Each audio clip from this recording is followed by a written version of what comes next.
porque aí, quando vier extraído da fita espelho, não vai dar conflito, porque ele vai entender que é a mesma informação que já tem ali no CIRH. Porque nós aqui em Rolante, por exemplo, a gente vai ter. Tem algumas coordenações que vão se manter, mas algumas vão mudar. Então, para quando for feita a nomeação ali da nova equipe, a pessoa já está pelo menos no setor, né?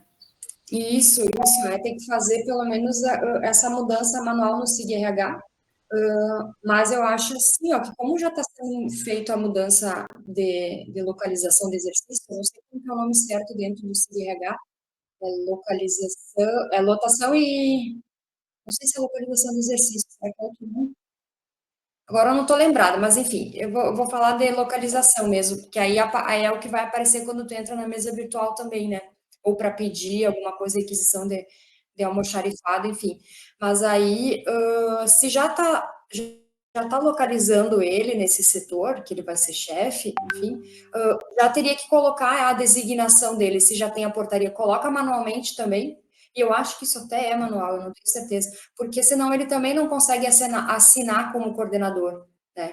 Só localizar ele em exercício lá, sendo que ele é chefe, se não colocar essa informação lá no SIG-RH também, na hora que tiver aquela designação e ele tiver que assinar o documento, não tem opção para ele de titular de CD, titular de EFG. Não sei se vocês entenderam, porque essa informação que aparece hoje no SIG-RH para tu escolher tua função, ela vem de um banco de dados do SIG-RH. Então, eu também não sei até que ponto só localizar ele é o suficiente manualmente, não mesmo. Eu acho que já teria que fazer tudo.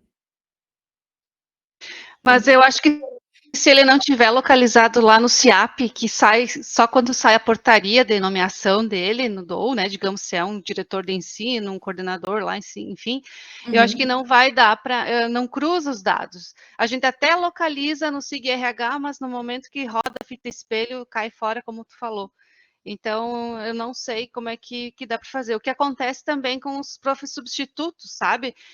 Nós tivemos um caso, por exemplo, de um que ficou fora da folha mês passado, ficou 2 meses e teve que esperar quase 2 meses e meio para poder ter acesso ao SIGA, né? Então, é bem complicado essas coisas. Eles ficam sem acesso ao sistema, né? É a mesma coisa. Isso. Então, ó, eu penso, não é só a questão do CIPAC protocolo, para um professor estar dando aula, não ter acesso 2 meses a SIGA, tu trabalha pela metade, porque tu não tem como, né, preencher o que é o dia a dia do professor. Eu até vou anotar isso aqui, porque agora eu tô me recordando que a gente teve uma conversa com o Mark sobre isso, que, se eu não me engano, na nova versão do SIG como um todo, veio várias atualizações do SIG-RH também, ele falou que tinha opção, ou ele ficou sabendo pelo FRN dessa sincronização com o CIAP, ela ser feita, eu não sei se até não era diariamente, se eu não tô me confundindo. E no fim a gente acabou esquecendo de perguntar para ele de novo, né? Porque eu sei que lá no início do sistema, o SIG-RH era muito truncado, ele não conversava direito com o CIAP, né? Mas hoje, conversando com outras instituições, eles não têm esse problema que a gente tem hoje de ficar esperando 1 mês e meio. Então, a gente só não sabe se isso foi algo que as TIs das instituições fizeram por conta, ou se realmente já foi uma versão nova que o FRN disponibilizou para todo mundo. Só Isso que aí, seria bom para imagina, nós se pudesse ser pelo menos 2 vezes por mês, né? Que fosse ou uma vez isso, por semana, não precisava nem ser diariamente. isso, que a partir do momento que tu coloca essas informações no SIAP, né, que ali é o que vale, que é o que vai para a folha dele também, que vai começar a contar tudo, ele já, estando no SIAP, o sistema do SIG rodando ali, ele já puxa imediatamente, não tem que esperar extrair uma fita espelho, né, a cada tanto tempo. Porque essa extração de fita espelho, na verdade, é o governo que decide, né, até para ter todas as informações, não somente de localização de exercício e se tu tem função ou não, né? Mas outras informações. Então, eles realmente, o governo federal só vai me emitir essa fita espelho a cada tanto tempo, né? Que é o que faz sentido para eles. Mas para a gente não precisa de todas essas informações, né? A gente precisa de localização e se a pessoa tem FG ou CD. Mas aí eu vou perguntar para o Mark. Vamos ver. Zélio, eu acho que a gente pode começar, né?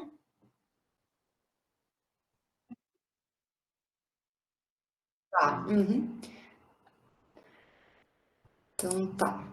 Deixa eu ver. Tomara que hoje o teste funcione. Pessoal, só para terminar, então, essa parte de processos, que depois o Guilherme vai falar, então, sobre a parte de documentos, sobre a questão de movimentação dos processos, então, só para demonstrar para vocês duas situações, e às vezes a gente recebe algumas demandas, até o pessoal um pouco desesperado, urgente, falando que percebeu que enviou para o lugar errado, né? E como é que faz agora? A pessoa lá tem que receber e depois me enviar de volta. Ah, a pessoa não era para receber lá, né? O setor não era para receber. Então, eu acredito que a maioria de vocês já deve de conhecer, né, essas funcionalidades. Então, a gente usa o alterar encaminhamento quando realmente a gente erra, né, o envio. Aí, então, a gente clica aqui. Aí, eu tenho um que eu encaminhei agora pela manhã, só para a gente ter como teste.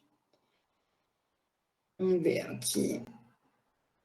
Alterar o encaminhamento. Então, se eu clicar aqui, eu altero esse encaminhamento.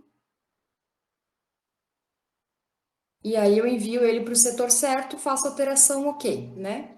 E às vezes acontece também de errar, de a gente querer cancelar esse encaminhamento. Ah, enviei ele, mas tinha que ter colocado mais um documento no processo, né? Então eu vou lá também, movimentação, cancelo esse encaminhamento. Só que nessa questão de cancelar o encaminhamento tem um porém, e eu acho que depois o Guilherme só me corrige se caso eu estiver falando errado. Mas quando tu cria esse processo pela primeira vez, né, tá criando ele, cadastro dos documentos, se envia ele para um setor, e aí tu se dá conta que, eu quero cancelar esse encaminhamento, quero deixar ele na minha mesa, né, porque eu preciso botar mais um documento. Quando tu clicar em cancelar, ele vai dizer que não pode, porque é a primeira tramitação, é isso, né, Guilherme? É isso aí, tá. Então, aí, nesse caso, tu realmente não consegue. Aí, realmente, se caso tu criou esse processo, inseriu documentos e já enviou para o setor, e lembrou que precisava ficar na unidade porque algum documento, enfim, ou até nem era para enviar, aí, nesse caso, tu pede para a pessoa no setor lá receber e encaminhar de volta, porque realmente o sistema não deixa. Deixa eu voltar aqui. Com relação aí à parte de processos sigilosos, só para lembrar vocês o que aconteceu, né? A gente tinha até metade do ano passado só duas opções, ostensivo e sigiloso. Aí após a mudança, acho que foi em dezembro, a UFRN entendeu que tudo o que a gente tinha cadastrado como sigiloso até então passou automaticamente a ser restrito no final do ano, quando foi feita aquela mudança em dezembro. E isso era um script que a ATI não tinha passado para a gente. Aí, de repente, o pessoal, principalmente o pessoal das CGPs, né, porque era onde tinha informação pessoal e todo mundo tinha cadastrado esses documentos. Os processos em si eram sigilosos, mas principalmente os documentos, eles estavam todos como restritos e ninguém tinha acesso. E a gente até entrou em desespero, não sabia o que estava acontecendo. E a ATI levou alguns dias para entender que tinha um script que tinha passado isso, e a gente não entendia muito bem as regras do restrito. Então, a gente pediu para a TI voltar novamente a versão, ou pelo menos aquele script, para que tudo que tivesse sido cadastrado como sigiloso na época, voltasse de novo a ser sigiloso, né? E o que a partir de então fosse cadastrado como restrito, a gente ia ver as regras e como que funcionava, e ia fazer um manual e ia comunicar ao pessoal. Só que o que aconteceu? Quando voltou a ser sigiloso de novo, esse sigiloso, ele ainda continuou se comportando de uma maneira diferente do que era antes. Vocês, talvez quem está mais tempo e trabalhava em processos que tinham documentos sigilosos, a gente recebia ele no nosso setor, né? Por mais que ele tivesse sigiloso o documento, não o processo, a gente, na nossa unidade, a gente conseguia ver ele, né? E não tinha problema em visualizar ele. Hoje, tudo que tiver como sigiloso da época que a gente cadastrou antes lá, ele precisa de credencial de sigilo. Então, só para vocês escrevem aqui no chat, só para para a gente ter uma ideia, até se vocês perceberam isso, se tem processos hoje que está com vocês arquivado ou que está lá parado, enfim, que vocês sabem que tem documentos sigilosos e vocês não têm mais acesso. Vocês têm algum que está como sigiloso e vocês não têm acesso? Eu acho que não.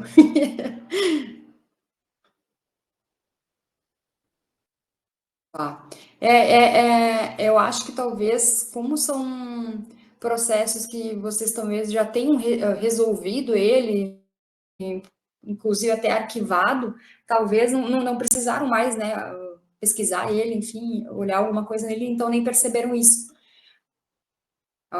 Pois depois de arquivado, normalmente não acessamos mais, tá. Mas, enfim, o que vai acontecer hoje? Caso tenha que fazer a leitura desse processo e tenha documentos que foram cadastrados como sigilosos da época, porque hoje a gente cadastra tudo, a maioria das coisas das CGPs, né, a gestão de pessoas é restrito hoje, então a gente resolve ali, já, eu acredito que já esteja até mais, o pessoal já tem mais entendimento de como que funciona o restrito e como tem que dar acesso.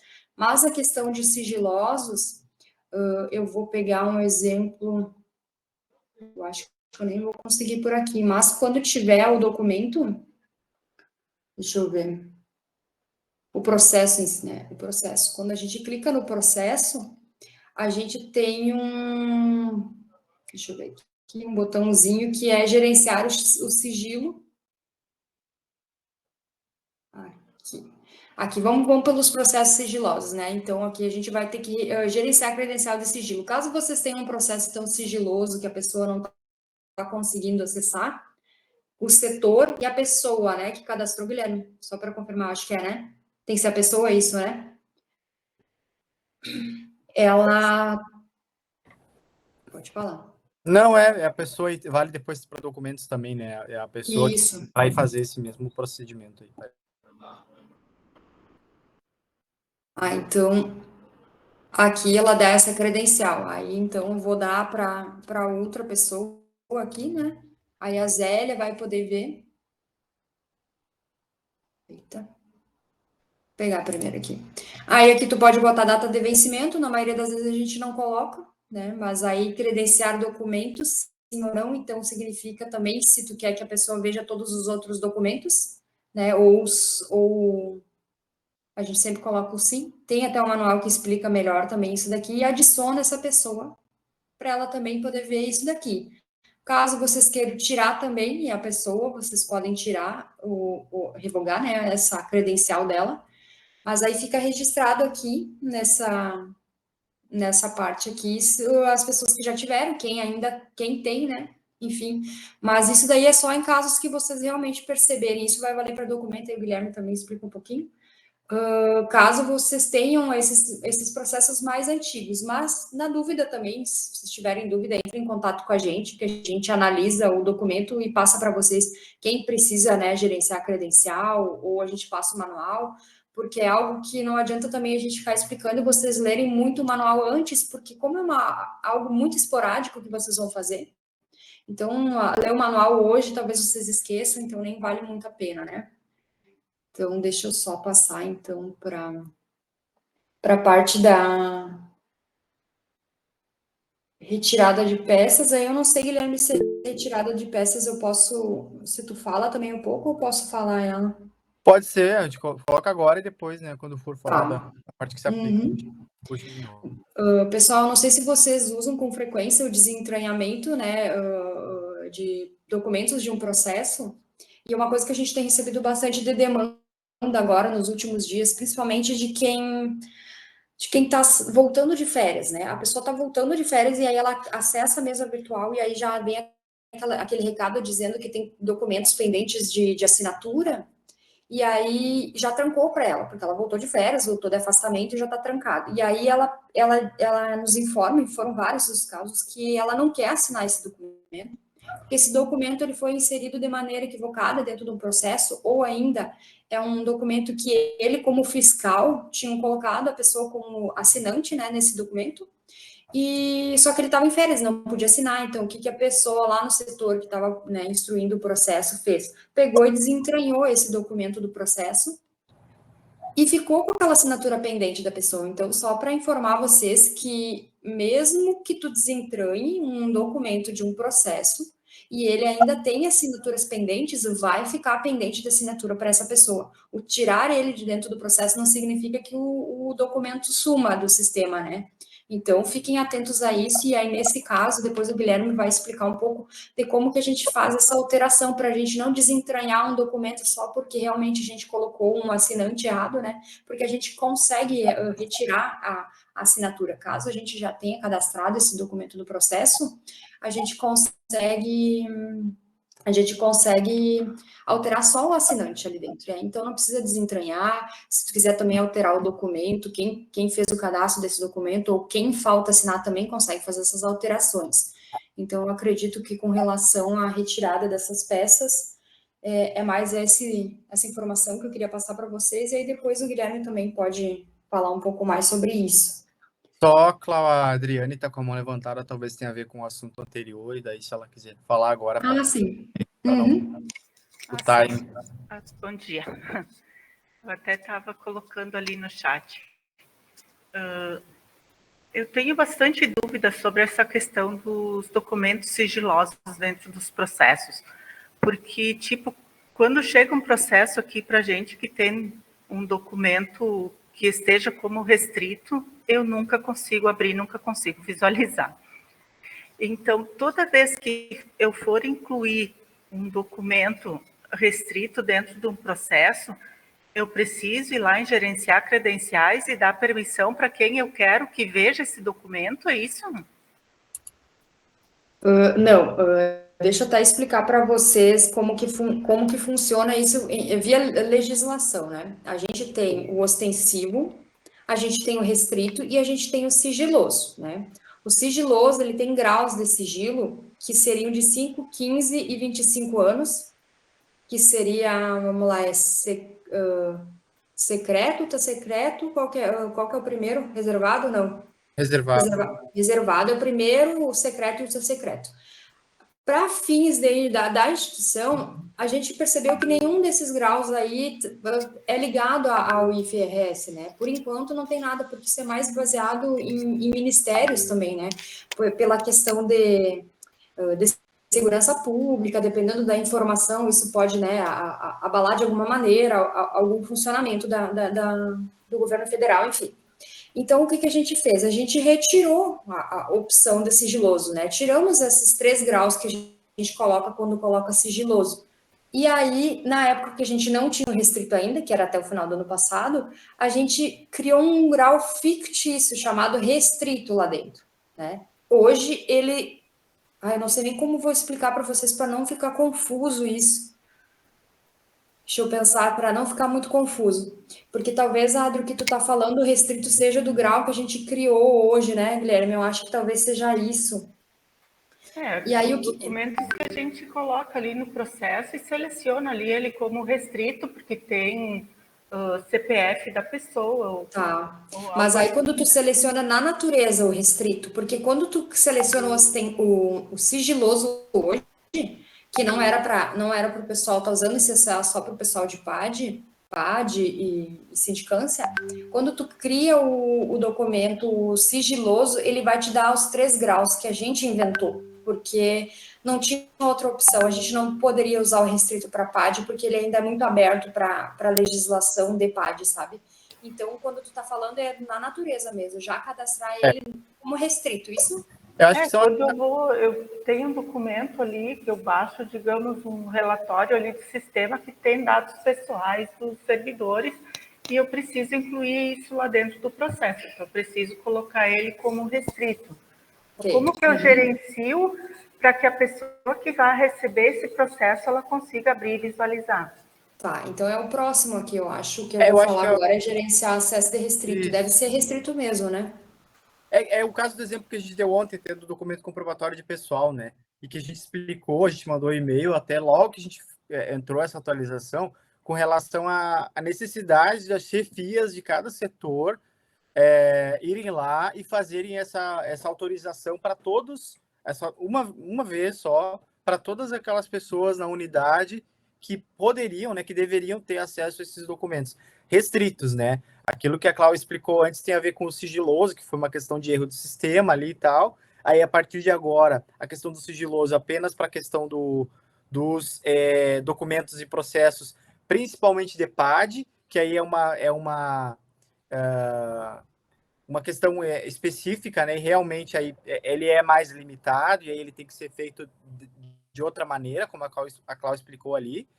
Mas a questão dos restritos, que é, por exemplo, aquele documento comprobatório pessoal e tal, que está tanto nos processos como nos documentos, ele tem um botão específico, né, que a Cláudia vai mostrar agora, e que aí ele deve ser feito, e ele só precisa ser feito uma única vez, ele tem que ser feito pela chefia do setor, né, por quem tem a responsabilidade, não vai aparecer para todo mundo esse botão aí, mas para quem aparecer é o chefe do setor, né, o vice-chefe, e ele precisa fazer para todos, né, para ele mesmo e para todo mundo que está no setor ali e que vai ver todos os processos, todos os documentos restritos, né, que cheguem dali para frente. Mas tem essa necessidade de ser feito. Mas aí, diferente desse outro, do sigiloso, dessa gerenciar credenciais de sigilo que a Cláudia mostrou antes, esse precisa ser feito documento por documento, processo por processo, cada vez que tiver um documento ou processo sigiloso. Para os documentos e processos restritos, como aquele que a gente mostrou ontem do documento comprobatório pessoal, por exemplo, que a gente classifica porque entende que sempre vai ter ali um CPF, um RG, alguma coisa assim, como informação pessoal, que é aquela classificação que a Cláudia também mostrou ontem, aí sim, basta ser feito uma vez pelo chefe ou vice-chefe do setor, para todo mundo que está dentro daquele setor ali, e aí pronto, vai ficar com esse acesso até a pessoa ir lá e retirar. Acredito que a gente tenha respondido, Adriane, não sei se era isso. A gente vai chegar lá ainda, acho que talvez seja por Vai isso. ser o próximo agora. É justamente isso que eu ia perguntar para o pessoal, se está todo mundo tendo acesso, né, a quando chega restritos na sua unidade. Se não está tendo acesso, é porque a chefia não liberou acesso para ti quando vier processos que tenham documentos restritos. Então, a chefia vem aqui, e eu acredito que o vice-chefe também, a gente chama vice-chefe porque é o que está no sistema ali, né? Mas o substituto, né? Se ele realmente está cadastrado como substituto no SIG-RH, ele também tem acesso a gerenciar essas credenciais. Então, a pessoa vem aqui, o chefe e o substituto, gerencia o acesso restrito na unidade. Eu não sei se eu também não tô confundindo, mas caso tenha casos, e a gente sabe, né, que as CGPs também tem equipe menor, aconteça da pessoa ter que sair para um afastamento, né, rápido, de afastamento de saúde, enfim, nada programado, e não tem mais quem possa dar o acesso, na hierarquia, a CGP, o chefe que está acima dele da CGP também consegue dar, né, Guilherme? Eu acho que é isso, né? Mas aí, nesses casos, a gente explica também, se for o caso, né? Que às vezes acontece isso de não ter nem tempo, não se planejou e não tem. Aí alguém vai ficar responsável na mesa virtual, mas aí ela chega à conclusão de que ela acessa, consegue receber os processos, mas enfim, ela não consegue ver o que tem de restrito. Então, o chefe e o substituto podem vir aqui. E aí, aqui tu dá.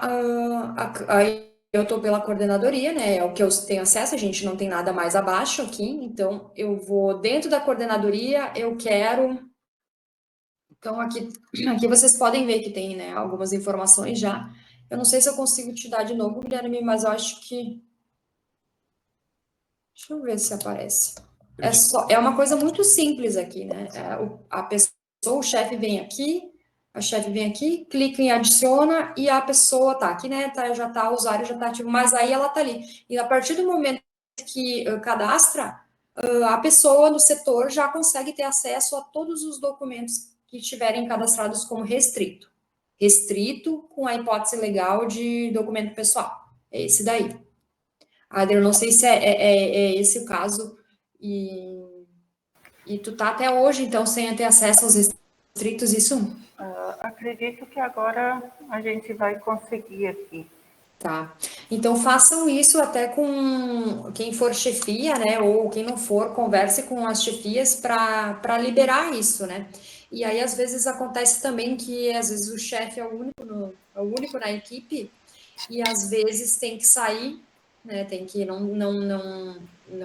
E eu não sei se é sempre o mesmo substituto, E já aconteceu vários casos do substituto já estar ali atuando e não conseguia ter acesso ao restrito. Então, antes de saírem, sempre que puderem programar isso, já liberem o acesso para essa pessoa que vai substituir vocês, porque a gente sabe que em gestão de pessoas tem muitos documentos, né, que vão estar como restritos, então isso também já facilita para quem vai substituir a gente no setor, né, principalmente quando a gente é sozinho. E para finalizar essa parte de processos, eu não sei como que está com vocês essa questão dos processos na unidade, porque a gente sabe que a gente tem, né, processos lá ainda da época que não se fazia processo eletrônico, a gente tem algumas coisas um pouco, com algumas lacunas em função do início do processo eletrônico, que a gente foi obrigado a fazer em função da pandemia, mas o que a gente frisa muito para o pessoal é que arquivem esses processos que tem no sistema, principalmente quando você já tem a certeza, né, que ele deveria ser arquivado. De processo eletrônico, a gente não tem dúvida, né, a gente realmente tem que arquivar esses processos quando eles estão na nossa mesa, mas a gente fica na dúvida daqueles que são mais antigos, que a gente até não sabe se o processo físico está com a gente, né, então a gente frisa bastante que o pessoal arquive esses processos que estão na sua unidade o quanto antes, porque para a sociedade, para a legislação, processos que não estão arquivados, eles estão esperando alguma movimentação ou eles estão esperando algum documento a mais que precisa ser inserido, né? Então, quando ele fica ativo lá e não é arquivado, para fins de legislação, para a sociedade e até para relatórios do sistema, é um processo que ainda está ativo, está esperando alguma decisão. Então, caso vocês tenham, assim, um grande volume de processos que vocês não sabem o que fazer, a gente fica à disposição também para discutir com vocês, porque a gente fez isso com a DLC, né, em alguns momentos que eles tinham bastante processos lá na mesa, a gente fez isso com outros setores da PROAD também, com a Secretaria do Conselho Superior, e a gente vai fazer isso também agora com o gabinete da reitoria, e a gente fica à disposição para trocar ideias com vocês, caso vocês tenham, né, esse caso, de como que finaliza, como que eu arquivo esses processos no setor. Pode falar, Aline. Odinelli, a gente tem um caso aqui em Canoas que eu acho que deve ser comum a todos os campi, que eu não sei se já foi passado alguma orientação, mas aqui em Canoas eu não me recordo. Os processos de ressarcimento saúde suplementar, que são as inclusões, né, dos colegas que recebem o suplementar do saúde, nós temos metade dos processos físicos antes, né, da pandemia. Nós temos eles metade digitais no CIPAC, que foram os que tramitaram durante a pandemia, e agora migrou tudo para o Solgov. Então, eles não geram mais processo para nós, processo no CIPAC. Está tudo aberto, tanto físico quanto o digital no CIPAC, e agora os colegas fazem todos os pedidos de inclusão de benefícios, né, de beneficiários, de dependentes dos planos de saúde, tudo no Solgov. E eu não sei o que fazer também com esses processos. Eles estão abertos, tá? Aqui em Canoas, pelo menos, estão. Então, eu não sei se... acredito que vocês não vão ter uma resposta de pronto, mas se a gente puder depois pensar como que finaliza esses físicos, esses digitais, né? Porque aqui em Canoas é o que está em aberto, assim, de maior volume de processos, né? Que a gente ainda não parou para conseguir pensar em como finalizar da melhor forma, né? Visto que está metade físico e metade digital. Tá, eu acho que nesse caso a gente pode até conversar, a gente marca a reunião com vocês, porque ele tem uma questão a mais dos documentos que a gente tinha em empenho e pagamento e a questão dos processos da DLC, porque no caso deles, eles não tinham essa continuidade num outro sistema, né, para registrar nesses processos, seja o físico ou o digital. A gente fez até uma força-tarefa grande ali no início de 2022 para ajudar o orçamento e finanças aqui da reitoria, para migrar alguns documentos para dentro desses processos que estavam só o protocolo e não tinha documentos, porque eles iam dar andamento a esses processos digitalmente, né? O que estava físico ali, isso na verdade tinha duas partes, né? Eu não sei se vocês têm também, mas tem a parte física, que se decidiu pela maioria não escanear e colocar dentro do sistema, porque não valia a pena, e a legislação nos permite que a gente encerre o físico, mesmo que ele continue no digital, né, sem precisar colocar. Eu não sei se é o caso de vocês. Aí tinha mais o caso do início da pandemia, que não era mais físico e não era também um digital válido, né? Mas era o que nós tínhamos, e aí não sabia se imprimia e colocava no físico, e aí depois continuava no digital, ou se colocava esse digital, não tão digital assim, né, que estava correndo por e-mails e drive, para colocar no CIPAC protocolo. A gente tinha essa situação. Só que aí se seguiu, né? Se seguiu e não tinha mais, se seguiu no processo eletrônico, e não é o caso de vocês, que não segue nem mais o processo eletrônico, né? Segue o sistema.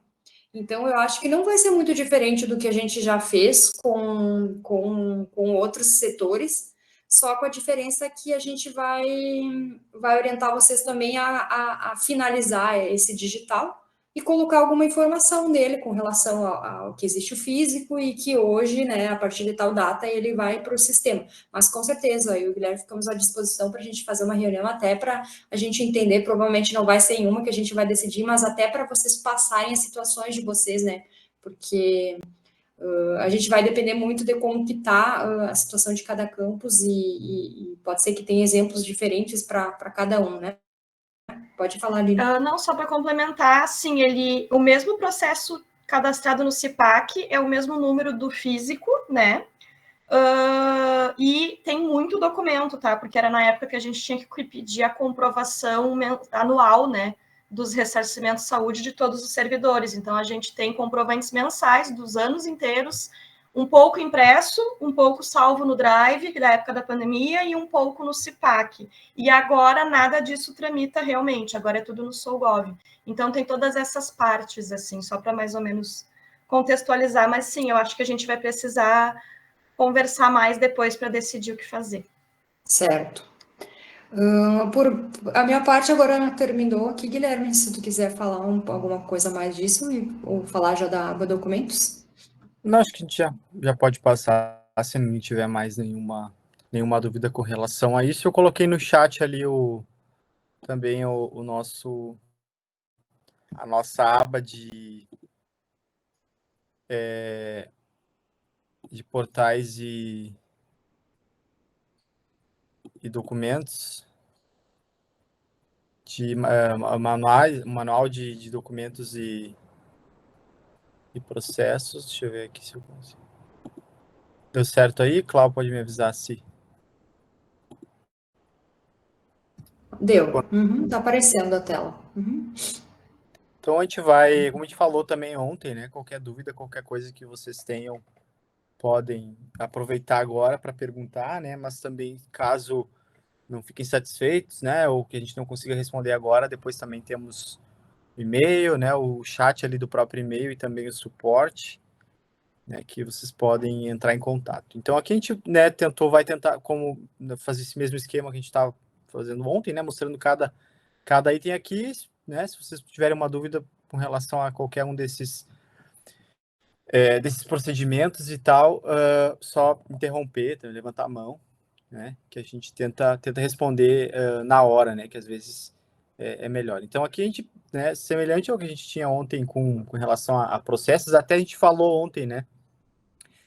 Da questão do autuar processo, né? Que está aqui.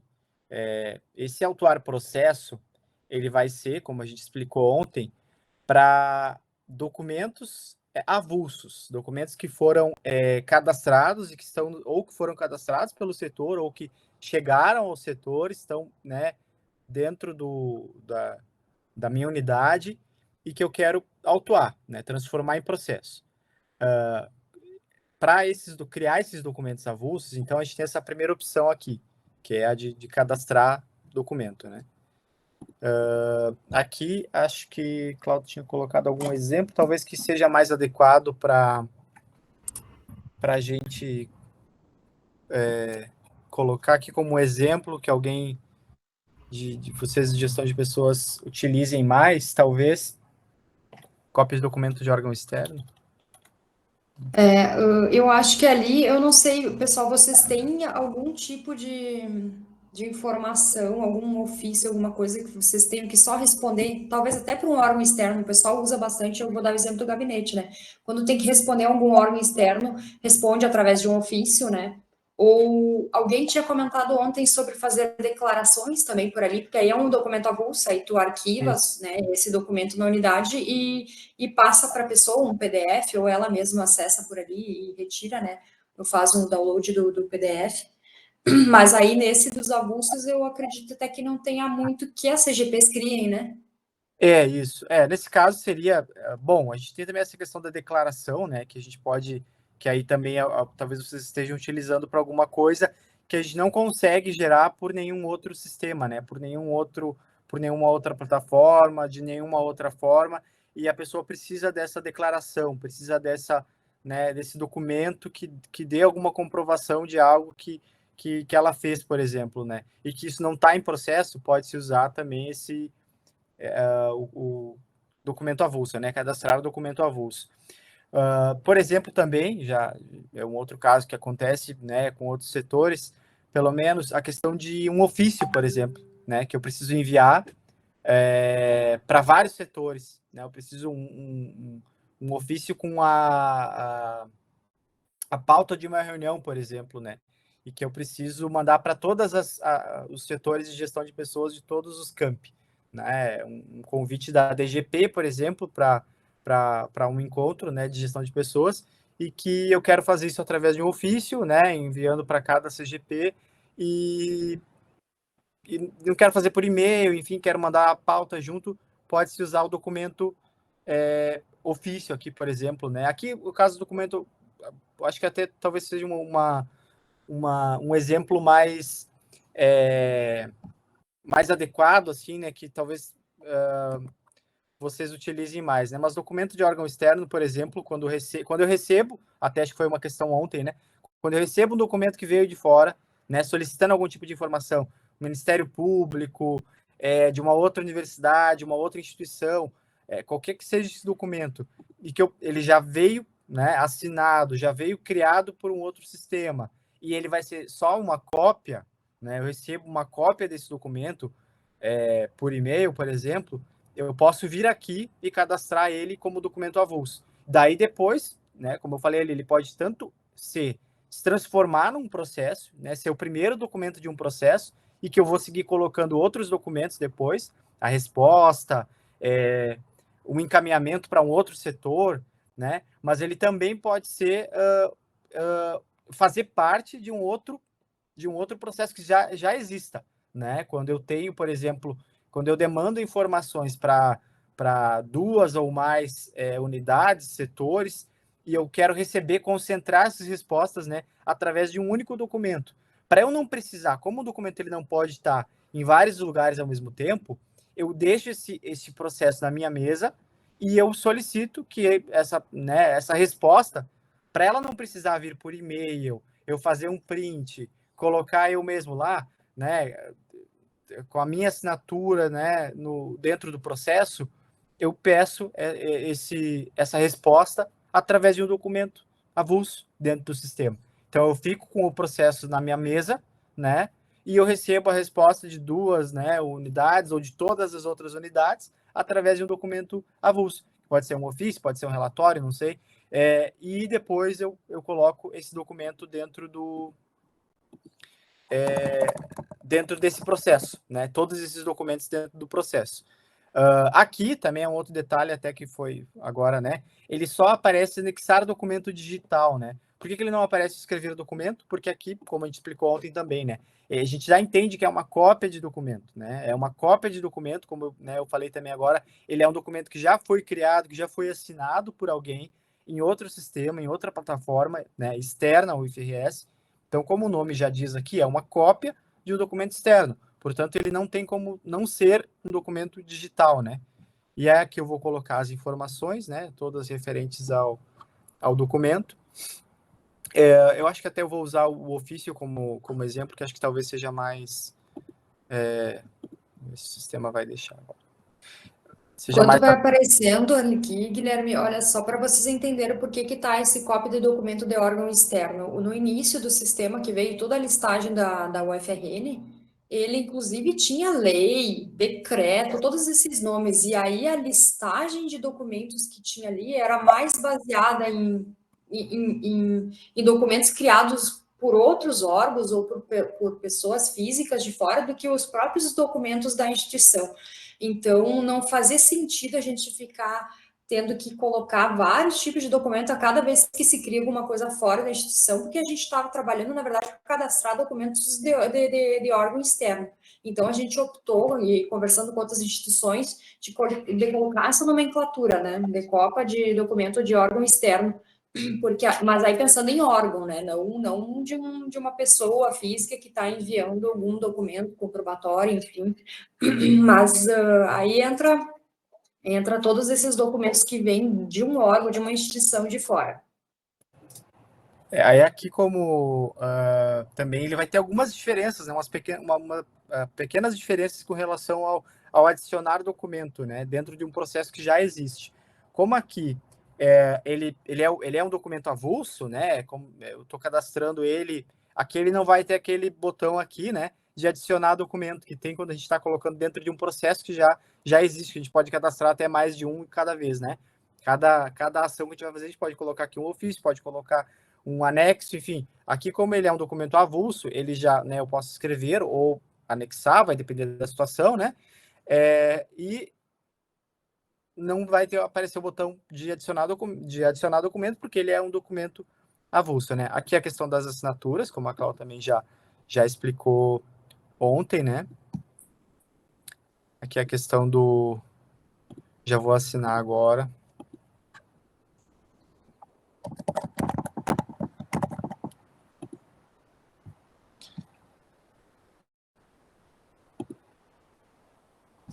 Aqui também, né, semelhante ao que a gente tem no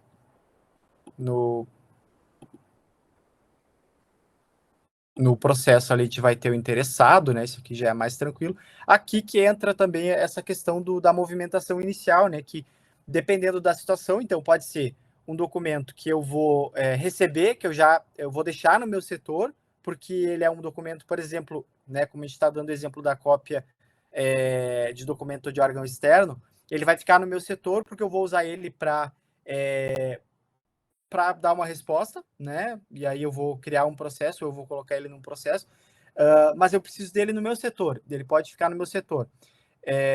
Ou se ele é um ofício, por exemplo, né? Que eu vou encaminhar para vários setores, eu preciso encaminhar ele para mais de um destinatário, né? Eu crio esse modelo, porque ali né, tem a mesa virtual, eu uso o escrever ali, que é mais prático do que eu, né, enviar talvez um e-mail, né? Eu não consigo o e-mail. Aliás, ele pode ser enviado por e-mail depois também, né? Mas eu uso a caixa de texto, eu uso o sistema para ter isso registrado, para fazer toda esse registro, né? Com todas as informações ali que eu preciso, para ele ficar formatado, bonitinho, né? E eu depois posso enviar esse documento por e-mail, né? Para todos os destinatários, uma cópia dele. Mas eu uso o sistema para criar, né? E aí eu também posso deixar ele no meu setor, né? Ou ele pode ser uma resposta a alguém que me pediu alguma informação, né? E que me pediu essa informação, por exemplo, através de um documento avulso. Eu não estou com o processo na minha mesa, porque ele pode ter vários interessados, ter vários setores, várias unidades que precisam desse documento, né? Desse processo, responder a esse processo, né? Então eu uso o documento avulso, né? Aqui como para fazer a resposta, e eu posso enviar diretamente para o setor que, enfim, que solicitou, né, que demandou esse processo, esse documento, no caso, né. Que as telas são bem parecidas, né. Aqui também tem uma questão que às vezes pode ser importante, né, a gente visualizar o documento, né. Aqui eu coloquei só um exemplo, então tá simples, mas é uma opção que às vezes pode ajudar, tá? Esse pré-visualizar o documento aqui. Não sei se abre o documento, Cláudio, quando eu clico aqui, porque tem telas que não abrem, né? Mas abre, tá abrindo, dá para ver, sim. Isso. Aqui em pré-visualizar o documento, até a gente estava falando ontem também, né? Alguns tipos de documento, aliás, alguns tipos de documento não, algumas informações de alguns documentos, como tabelas, alguns gráficos, algumas coisas elas não podem não se ajustar bem ao editor de texto do CIPAC, tá? Então, às vezes, quando são documentos assim mais complexos, ou mesmo que sejam documentos mais simples, que tem ali 5, 6 tópicos, e eu quiser visualizar como que está a cara dele, né, antes de confirmar, posso usar esse botão aqui de pré-visualizar o documento, né, para ver se ele não ficou aqui, se não tem algum erro de digitação, se a formatação dele não está excedendo as bordas, enfim, né, a questão das margens ali, né, se tiver tudo certo, então, confirmar. Tanto, bom, agora ele vai ficar na minha mesa, né, como eu enviei para mim mesmo, ele vai ficar em documentos, na verdade, pendentes de recebimento, né, e isso também é um detalhe que às vezes a gente cria o documento, né, ó, documentos pendentes de recebimento, tá? Isso também é um detalhe importante quando vocês criam esse documento e deixam dentro da própria unidade, ele cai aqui em documentos pendentes de recebimento, tá? Ele não entra automaticamente em documentos na unidade, né? Ele vai aparecer em documentos criados na unidade, né? Obviamente, mas ó, aqui ele não está protocolado ainda, né? Porque está pendente de assinatura. Mas ele vai estar em... Aliás, é o anterior, né? Desculpa, é o deu de baixo ali. Mas enfim. Perdão, fui eu que criei um agora. Já estava achando, opa. Então, documentos da unidade, né? Ele não está ainda porque ele está pendente de recebimento, né? Na unidade. Então, depois que eu receber, ele já está ativo, né? A gente tinha assinado antes. Mas aqui em documentos criados na unidade, claro, ele já vai aparecer, tá? Depois que eu receber ele, então, tiver pendente de recebimento da unidade, né? Quando eu receber ele, aí sim ele vai cair em documentos da unidade, aí eu posso dar o prosseguimento que eu quiser dar para ele. Se eu quiser enviar ele por e-mail, por exemplo, né? Para vários setores, com aquela carinha bonitinho, formatado e tal, ou se eu preciso responder para um setor, né? Que me demandou aquela informação, e para eu não precisar receber o processo, né? Às vezes ele está na PJ, ele está, sei lá, no gabinete, e é solicitada essa informação, né? Para eu não precisar enviar o processo, porque enquanto isso eles precisam estar lá com esse processo, para eles não precisarem enviar esse processo, porque eles precisam fazer outras movimentações, outras alterações ali, inserir outros documentos, eles pedem só uma informação. Eu preciso de uma declaração de que o servidor, né, que está respondendo a um PAD, por exemplo, de que ele não está recebendo auxílio alimentação, por exemplo, né, ou auxílio transporte, sei lá, qualquer tipo de auxílio, ou dos dependentes dele, qualquer coisa assim. Então, faz-se essa declaração aqui pelo documento avulso, por exemplo, né, e envia, né, para o setor depois que eu tiver ele já recebido aqui na minha unidade. Aqui eu vou só confirmar, então, o recebimento. A gente tinha aquele modelo, Cláudia, acho que não sei se tem como mandar no... Da DLC? Eu já abro ele aqui, mostro, só para responder o pessoal está botando aqui da dificuldade de editar, né, editais, o CIPAC, enfim, porque desconfigura muito, e aí até a Aline está falando aqui de 11, 15 páginas. A gente vai falar um pouco depois sobre esse editor de texto, mais adiante, aí a gente tira algumas dúvidas de vocês e quais são as opções que tem, que a gente sabe que tem editais, instruções normativas, enfim, atos oficiais, que eles são tranquilos, são só texto, né? Enfim, agora a gente sabe que tem outros, eu sei bastante pela parte da Proem, que eles têm muitos gráficos, muitas tabelas, quadros, né, referente a dados de alunos, de cursos, enfim, que a gente sabe que é impossível colocar ali dentro do editor de texto. Inclusive no Google Drive e até mesmo no Word, nem sempre a gente consegue fazer bem certinho. Então, aí a gente mostra ali as opções que tem, que são além, né, do editor de texto, mas que precisam ser assinados ali por dentro, que acho que até porque saiu um ofício circular da PROAD, né, informando que era para tudo que é tipo de ato oficial, ele precisa ser assinado por dentro do CIPAC protocolo. Então, a depender do documento, tu usa o escrever ou tu anexa ali dentro e depois usa ele como folha de assinatura, aquela folha que vem depois, né? Cristiano, quer falar? Até só para a gente, acho que ontem, né, Cláudio, tu comentou, acho que eu acabei não mostrando ali, é isso aqui, né, que seria a questão do Isso, exato.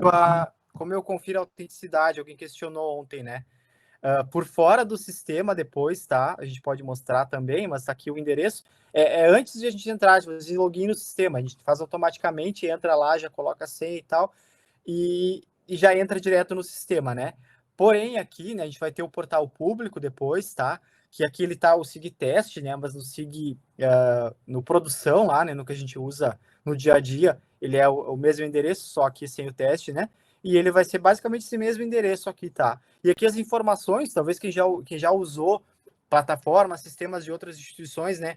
Vai saber, ele é semelhante também àquele do Gov lá, né? Para a gente fazer a consulta, tá? Da veracidade, da validade, né, da autenticidade, enfim, como queira chamar, desse documento aqui. Né? Ele vai aparecer aqui, o documento por fora do sistema. Então, quando alguém questionar, quando, né, alguém externo, né, da instituição, seja de uma outra empresa, né, por exemplo, de algum contrato, alguma coisa assim, ou de um órgão público mesmo, cidadão, enfim, quiser consultar a autenticidade desse documento, então, e visualizar esse documento, vai poder fazer isso através desse endereço aqui, com esses dados aqui, né, informando, então, o número, ano, enfim, ofício, data de emissão e esse código de verificação, então. Depois a gente pode mostrar, mas fora, né, da mesa virtual aqui, antes de entrar no sistema, é aqui que a gente encontra, então, essas informações aqui, né, que vão dar autenticidade para o documento. Pode falar. Gente, só para ver se eu entendi, tá? A gente consegue transformar os documentos em um processo, né? O documento fica sendo o primeiro documento do processo, é isso, né? Isso. Tá. E esse documento, digamos assim, o servidor fez um requerimento para CGP, já estou pensando na prática, tá? E veio com um erro de preenchimento, tá? Que eu vou dizer para vocês que é muito comum os formulários virem errados. Eu consigo devolver esse documento para edição? Não, depois que ele assinou, só se ele fizer outro. Isso. Ele assinou, tramitou, só fazendo outro. Tá. É o nossa próxima temática, vamos falar assim, né? Que está aqui em alterar documentos. Tem o cadastrar o documento antigo, né? Que ele aparece aqui ainda, que é para aqueles casos até que a gente estava falando antes ali dos documentos e processos, né? Que também tem aqui do processo antigo, né? De coisas que foram criadas antes ainda, né? Lá 2016, 2017, né? Antes do CIPAC. Então aqui temos essa opção do documento antigo, tá?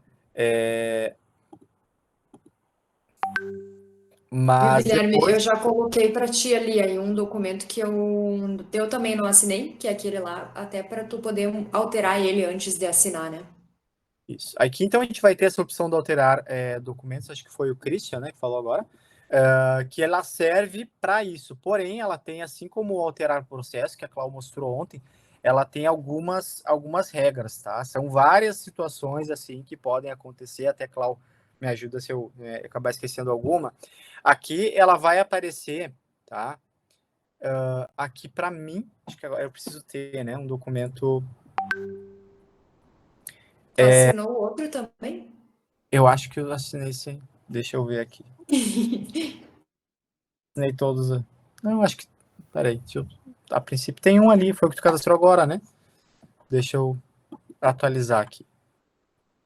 Só para complementar, tá, Guilherme? Falar. Porque como já veio de ontem a ideia de fazer o máximo de documentos pelo CIPAC, eu já estava pensando na questão de tramitações de processo, só que o que acontece? Eu não sei se nos outros campos é igual.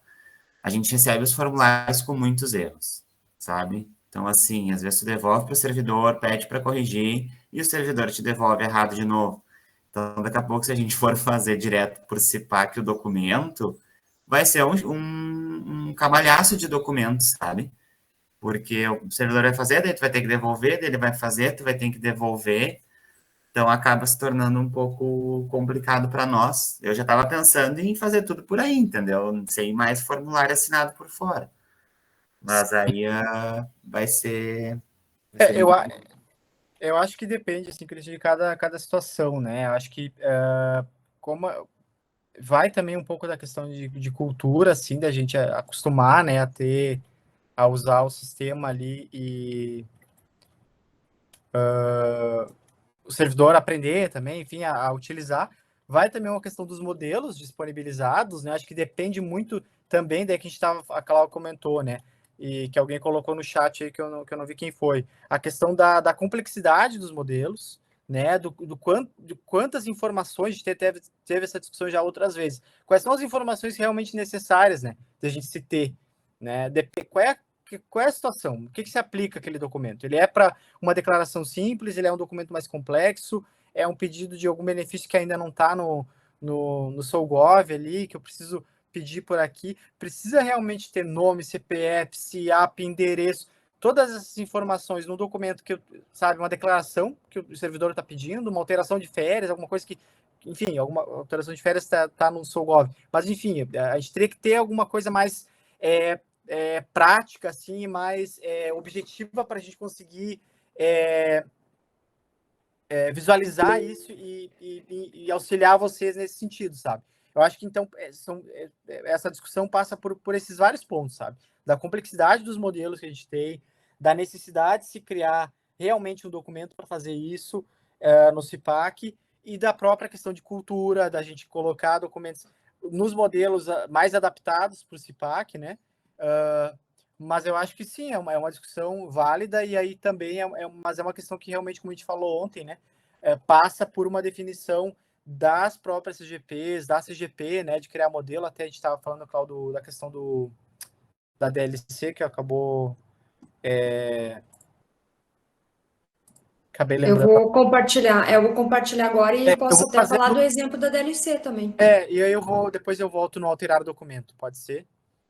Sim, com relação a essa questão, foi bem como o Guilherme falou, vai depender do tipo de processo, porque às vezes pode ser que o problema esteja na complexidade do documento, e eu vou falar por mim, que às vezes eu fico na dúvida de como que eu preencho aquela minha progressão por mérito para colocar de que fase que eu estou passando, do D, algum número para o outro, enfim, é bem complicado, que às vezes eu tenho que voltar lá nos documentos do governo federal e ter a certeza de que eu não estou colocando essa informação errada. Então, imagino como que deve ser para alguém que já tenha mais dificuldade ainda, né?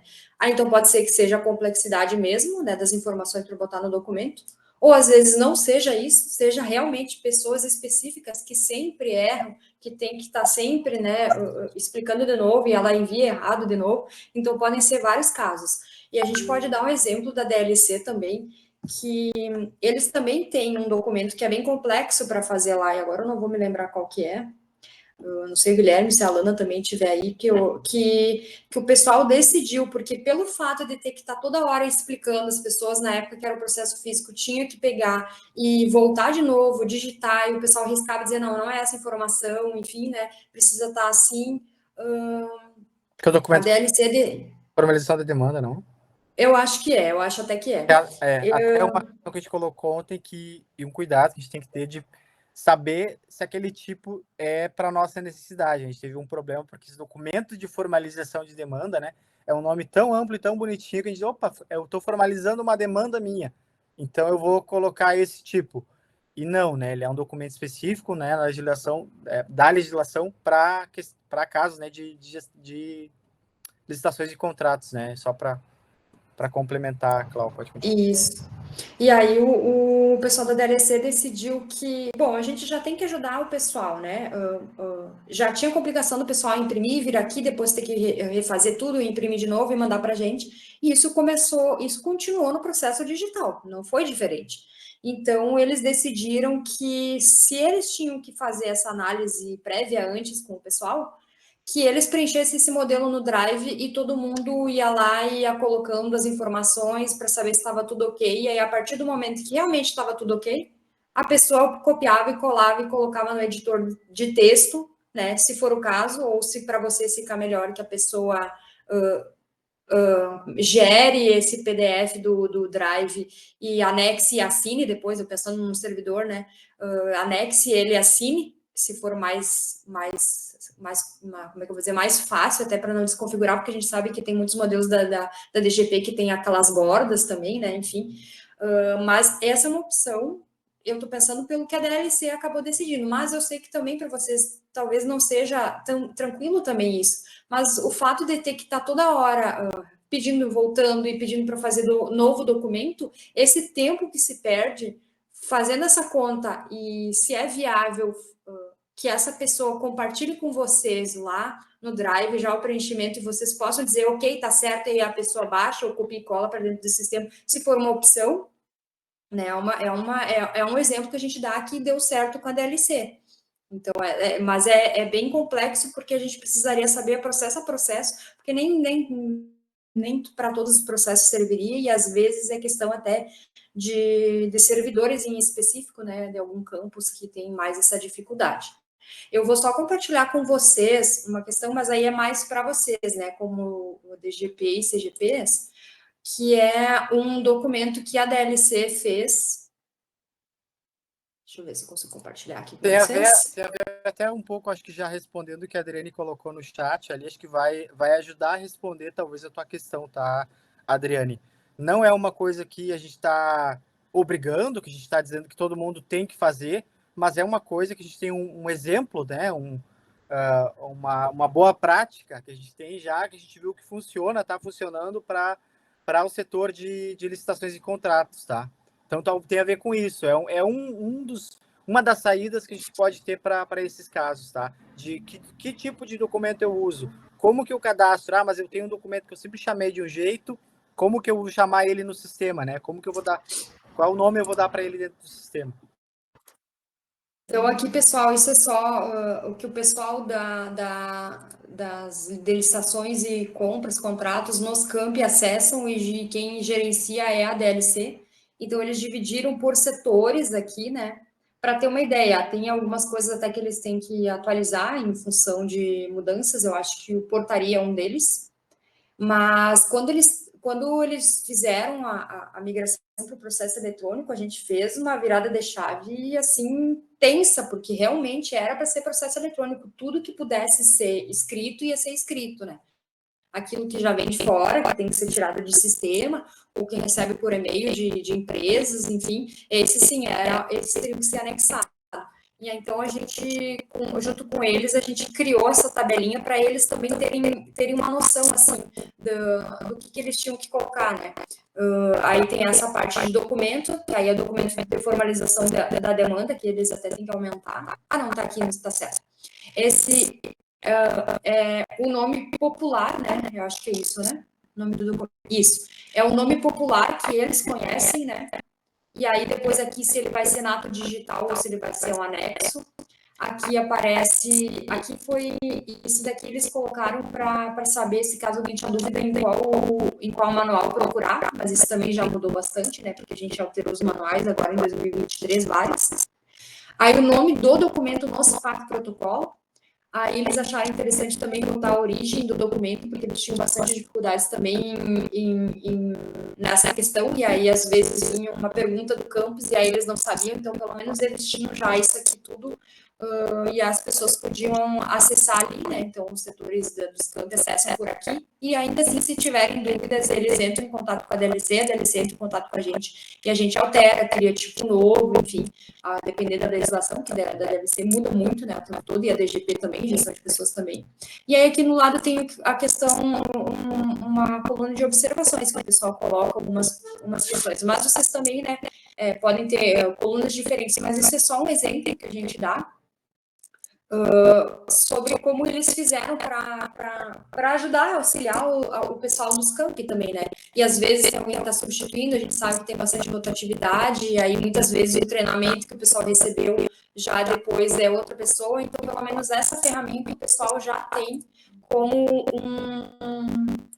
um meio de pesquisar ali, né? Sem precisar estar pedindo informação ou quando está na dúvida de instruir um processo. Deixa eu ver se alguém perguntou mais alguma coisa. O que faço para saber? Isso, tá, então tá. Agora que carregou para mim essa pergunta que tu tinha dito que a Ana tinha feito. Então, acho que era isso, Guilherme, sobre a ferramenta da DLC que eu tinha para compartilhar. Isso, O pessoal também tem outros modelos também, acho que até eu não lembro, acho que já tem algum da DGP, aquele outro modelo que é quem faz o que, quando, que a gente tem, né, o tipo de documento que deve ser usado, qual é a ação no sistema e quem faz. É uma tabelinha simples, tá? Que às vezes, dependendo de algum tipo de processo, acho que a DGP isso está no próprio portal, né? Faz o que, quem cadastra, qual tipo de documento, em que fase do processo, né? Que faz um mapeamento mesmo, né? Do fluxo do processo para dizer quem que faz o que, quando. E isso ajuda bastante também, né? Aí talvez mais a gente tem no setor, né? Mas mais pessoas acabam usando, né? Isso, na verdade, esse daqui é o fluxo padrão que a gente tem usado para os setores que estão criando os fluxos, né? Então, inclusive a CGU, TCU, solicitou que tentasse padronizar esse tipo de informação para que todo mundo tenha acesso a esses fluxos vendo o formato da mesma maneira, né? Então, a gente sabe que tem a Proen está utilizando eles deixa eu ver, para diplomas, né? Expedição de diplomas, que a gente sabe assim, de outros setores que estão utilizando, que são mais distintos da PROAD, mas a PROAD, eu acho que como um todo já está utilizando. Deixa eu ver, eu acho que tem alguns processos com o PAD também, né? Acho que correção também já está fazendo. Deixa eu ver se eu consigo abrir aqui. Então, assim, ó, pessoal, só para vocês terem uma ideia, que isso facilita bastante, não só para vocês que estão cadastrando os documentos, mas para outros setores que estão nesse fluxo, né? Para colocar a primeira etapa, qual é o tipo de processo que você tem que cadastrar, quais são os tipos de documentos, quem é que é o responsável por fazer isso. Se tu tem uma dúvida, ele está aqui, tem um link para o manual.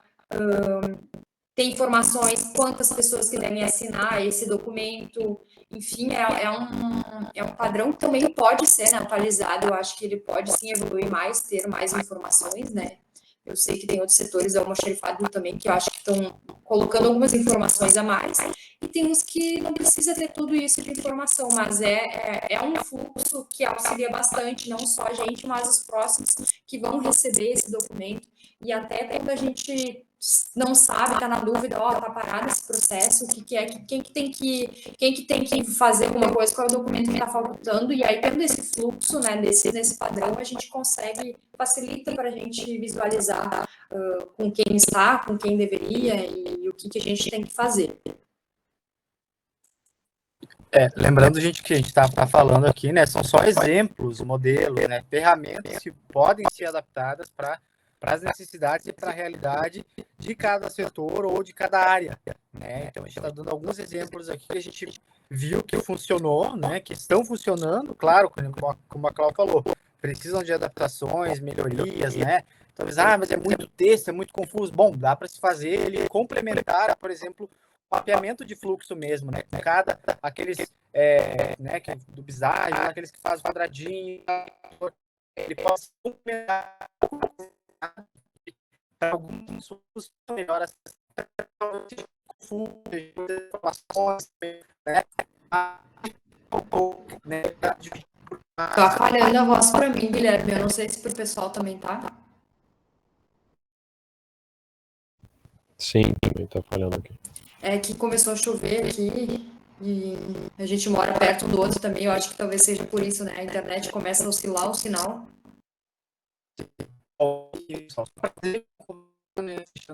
Essa parte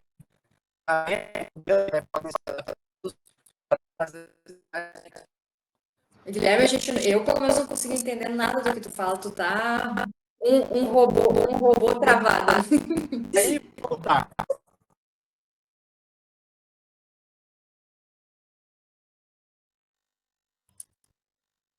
Ele vai sair. Eu não sei se vocês estão me ouvindo bem. Vocês me ouvem bem? Tá.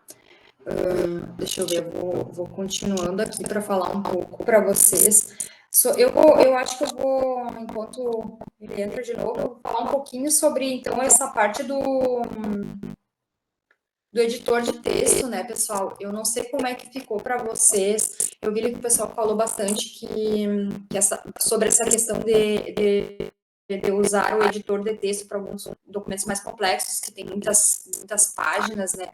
A princípio, chegaram a falar para vocês que deveria ser tudo pelo editor de texto? Talvez até a informação seja desencontrada, porque a gente sabe que tem questões ali que é complicado, a gente já leva muito tempo para arrumar em Word ou no Google Drive, né? E aí, para um editor de texto, consegue complicar mais ainda. Pode falar, Aline. Oi, Claudinelli. O que acontece? Eu vou passar um pouco da minha dificuldade, tá? A gente faz muita publicação de edital, de estagiário, de substituto, de visitante para contratação no decorrer do ano, tá? E esses editais, desde que saiu aquela normativa, tem que ser no CIPAC, assinado pela direção geral, né? Nós da CGP aqui, a gente tem um acesso com um perfil de gabinete para auxiliar o nosso gabinete, tá? Porque agora o gabinete tem que fazer esses editais todos dentro do CIPAC, então ela tem que fazer tudo para todo o campus. Então, como é só uma pessoa no gabinete, nós na CGP a gente faz os nossos para auxiliar, porque senão fica uma carga de trabalho muito pesada, né? Por uma colega só do gabinete. E aí, o que eu noto? A gente recebe os modelos prontos ali da DGP, né? De modelo de edital de visitante, de substituto de estagiário, e tem algumas informações dentro do edital que a gente tem que fazer e complementar conforme as bancas, que são o cronograma, que é adaptar alguma prova de títulos, alguma coisa nesse sentido. Depois disso, dentro desse modelo padrão Word, a gente tem que copiar todo esse padrão e colocar dentro do CIPAC. São 11, 15 páginas, mais ou menos. E dentro desses modelos tem tabela, tem a própria numeração de cada item do edital, né? Tipo item 1, 1.1, 1.2, 1.3, e muitas vezes até traços dentro do edital, né? Um traço, uma numeração, um numeral, ele desconfigura totalmente depois que a diretora-geral assina. E mesmo utilizando o visualizador do documento ali antes dela assinar, a gente visualiza, pelo menos é a minha experiência aqui, né? Eu visualizo o documento, ele está ok, está formatado. Após a assinatura, ele desconfigura totalmente o documento. E a gente perde horas, mesmo assim, tá? Porque tem coisas que eu já sei que vai desconfigurar, eu vou lá, arrumo, e mesmo assim, às vezes, ele bagunça outra parte, assim, sabe? Eu levo, pelo menos, acho que 1 hora em cada modelo de edital, só para conseguir configurar ele, para poder encaminhar para a minha diretora assinar. Então, é bem trabalhoso, é bem cansativo, e mesmo assim ele não sai bom, ele não sai perfeito, e às vezes continua desconfigurado. Tá, eu não sei se mais alguém tem a mão levantada, mas assim, ó, a gente até deixou bem explícito isso em manual, que eu não sei aqui quem já passou por isso, já teve esses perrengues em TCC, dissertação, tese, mas a gente sabe que copiar e colar de um Word ou de um PDF, e aí passar para um Word, a gente sabe que no próprio Word ele também se configura, principalmente quando a gente vai gerar o PDF. Aí, gerando o PDF, a gente vê que tem algum sinalzinho, alguma coisa que desconfigura, e às vezes a gente não consegue de jeito nenhum arrumar esse Word, né?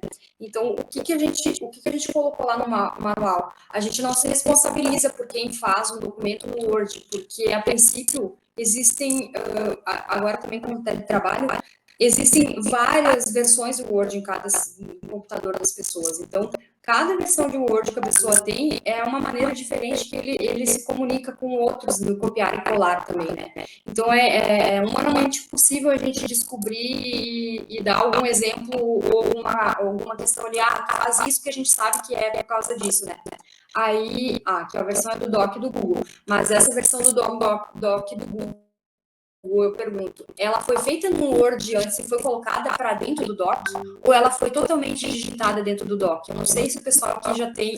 aí é que tá, quando a gente vem com o vício de um Word, de uma versão, e coloca ele para dentro do Google Doc, nem o próprio Google não fomos nós que criamos. Então, o que a gente percebeu esses tempos com a Secretaria do Consul, Cláudia, esses dias eu copiei e colei o negócio do Google Docs, nossa, saiu direitinho, bem certinho.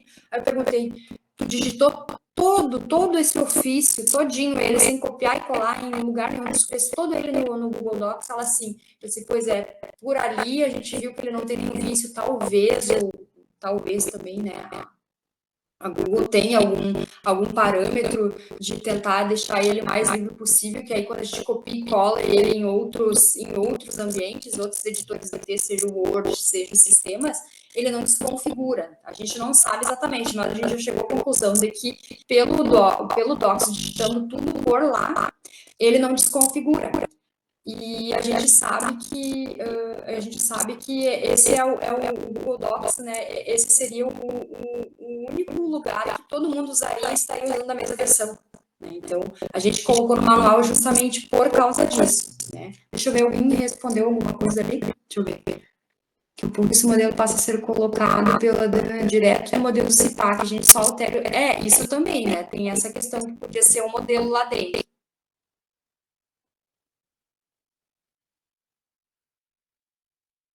Mas eu acho assim, para essa questão de editais, eu acho, Aline, que vocês poderiam sim, e isso acontece bastante na reitoria, para editais mais extensos e que tenha bastante tabelas, cronogramas, enfim, que se faça ele e gere o PDF dele e anexe ele e assine lá dentro, que é o que acontece com alguns editais.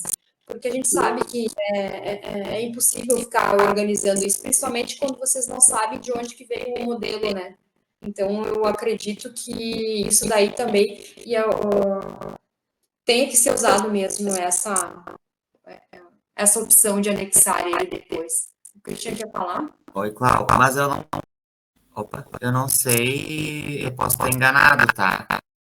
Mas se eu não me engano, naquela normativa, ou naquela ordem de serviço que veio, diz que o documento tem que ser feito no CIPAC. Isso, na verdade, é a assinatura, ele tem que ser oficialmente registrado e assinado por lá. A assinatura dos autos oficiais tem que ser por lá, não criar ele mais em GovBR ou token. Eu acho que a preocupação é essa. Talvez não tenha ficado bem explicado lá. Mas os atos oficiais, eles tinham que ser oficializados por lá. E o oficializar seria o assinar, ele ficar registrado, cadastrado por lá. Então, se alguém fizer ele num PDF ou num Google Drive, transformar ele em PDF, inserir ele e deixar para assinar aquela folha de assinatura, ele continua sendo um ato oficial do CIPAC. Não sei se eu consegui explicar, mas acho que é isso. Porque daí, nesse caso, nos facilita a vida, tá? O grande problema é que a gente tem que fazer o edital lá dentro. E daí, realmente, eu concordo com a Aline, é horrível. Né? Eu até sugeri ali de deixar ele como modelo da unidade, modelo da instituição, né? Mas se a gente pode colocar o PDF lá e só assinar por lá, nossa, daí facilita a vida 100%, sabe? Mas eu tinha entendido que não, por isso que eu até lembrei de comentar aqui, que a gente teria que fazer ele dentro do CIPAC. Por isso que está dando esse transtorno, sabe? Eu acredito que tem que fazer dentro do CIPAC, gente, porque a numeração do edital sai pela ordem de dentro do CIPAC. Se tu colocar ele em PDF e pedir para a diretora assinar, não vai gerar o número do edital pela ordem cronológica dentro. Então, ele tem que ser na ato digital mesmo. Assim como todos os outros documentos que a diretora tem que assinar, o ofício, né, e tudo mais. As declarações que nós, CGTs, fazemos, tem que ser tudo pelo CIPAC, porque gera a numeração da declaração lá dentro, por causa dessa ordem de serviço ou normativa que saiu, que a Claudinelli comentou. Tá, pessoal, mas aí ele funciona assim, da mesma maneira que a gente fazia quando a gente tinha a nossa planilha lá da numeração para a gente usar, né? Quando tu tem que criar ele e anexar ele, tu precisa do número dele, né? Então, a gente teria que procurar esse número para ver qual que ele vai gerar. Tu consulta dentro do próprio sistema, é como se a gente fosse consultar aquela nossa planilha de números. vai lá, consulta dentro do sistema, se tu vai criar um edital, né? Aí consulta dentro do sistema por editais produzidos pela unidade de origem gabinete, se é o gabinete. Ali ele vai listar todos os editais que já foram cadastrados, então o próximo que vai ser cadastrado, ele vai gerar esse número X. Então, tu já pode digitar esse número, né, dentro, no próprio Word, gerar o PDF e cadastrar ele dentro do sistema, que aí na folha de assinaturas ele vai gerar esse mesmo número. Pode falar, Cristiano. Cláudio, tu consegue mostrar esse caminho para nós? No sistema? Deixa eu ver se o Guilherme já voltou. Cláudio, sim, eu tô aqui, eu acho que eu tô na tela, a gente fala do anexo ali, né, de colocar Isso, eu tô exatamente nessa tela que eu vou tentar compartilhar. Certo. Aí, quando eu fazer, tu me confirma.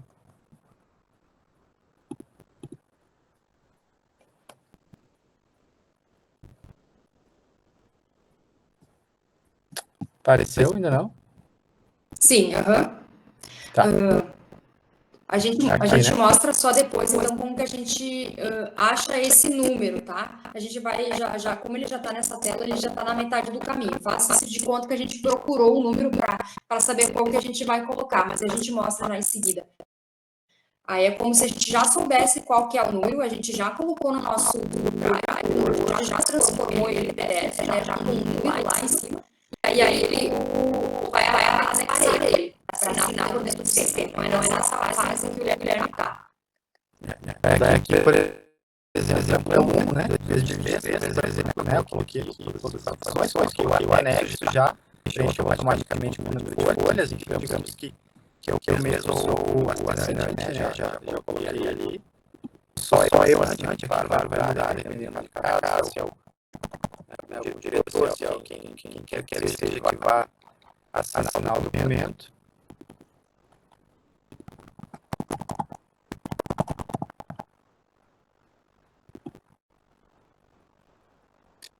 Aqui foi bom até os comentários, né? A gente dá uma ideia, né? Quando a gente faz escrever o documento. Mas também não é, né? Necessariamente a melhor opção. Às vezes é melhor realmente antes da pessoa assinar, né? Para a gente visualizar. Guilherme vai consultas ali. Acho que talvez na nossa mesa virtual, eu não sei se é que todo mundo tem acesso à mesa virtual do gabinete, tem colega ali, mas eu acho que talvez na consulta geral, né, com consultas gerais. Aí então, eu preciso cadastrar um nome, né? Vai ser necessário, preciso finalizar ele, gerar o PDF. Eu preciso saber qual é que é o número que ele foi gerado. Ele bota lá e tal, né? O título de documento e tal. Qual seria o próximo número que o sistema vai gerar? Então, é o título de documento edital, tem que colocar ali, que é um edital que ele vai lançar. Eu acho que isso não aparece pra gente. Mas enfim, como a Marta estava falando, né? Acho que nem quando eu seleciono, né? Não está aparecendo pra gente, mas aí a gente... Tipo de documento, né? Quando eu seleciono, saber se eu não tivesse controle ali de alguma outra forma, né? Eu consigo ver por aqui qual é a numeração, a próxima numeração, né? Que ele vai... E a origem, mostra ali a origem, como ele tem que sair pelo gabinete, e tem a unidade de origem, aí tu bota o gabinete, ele vai puxar.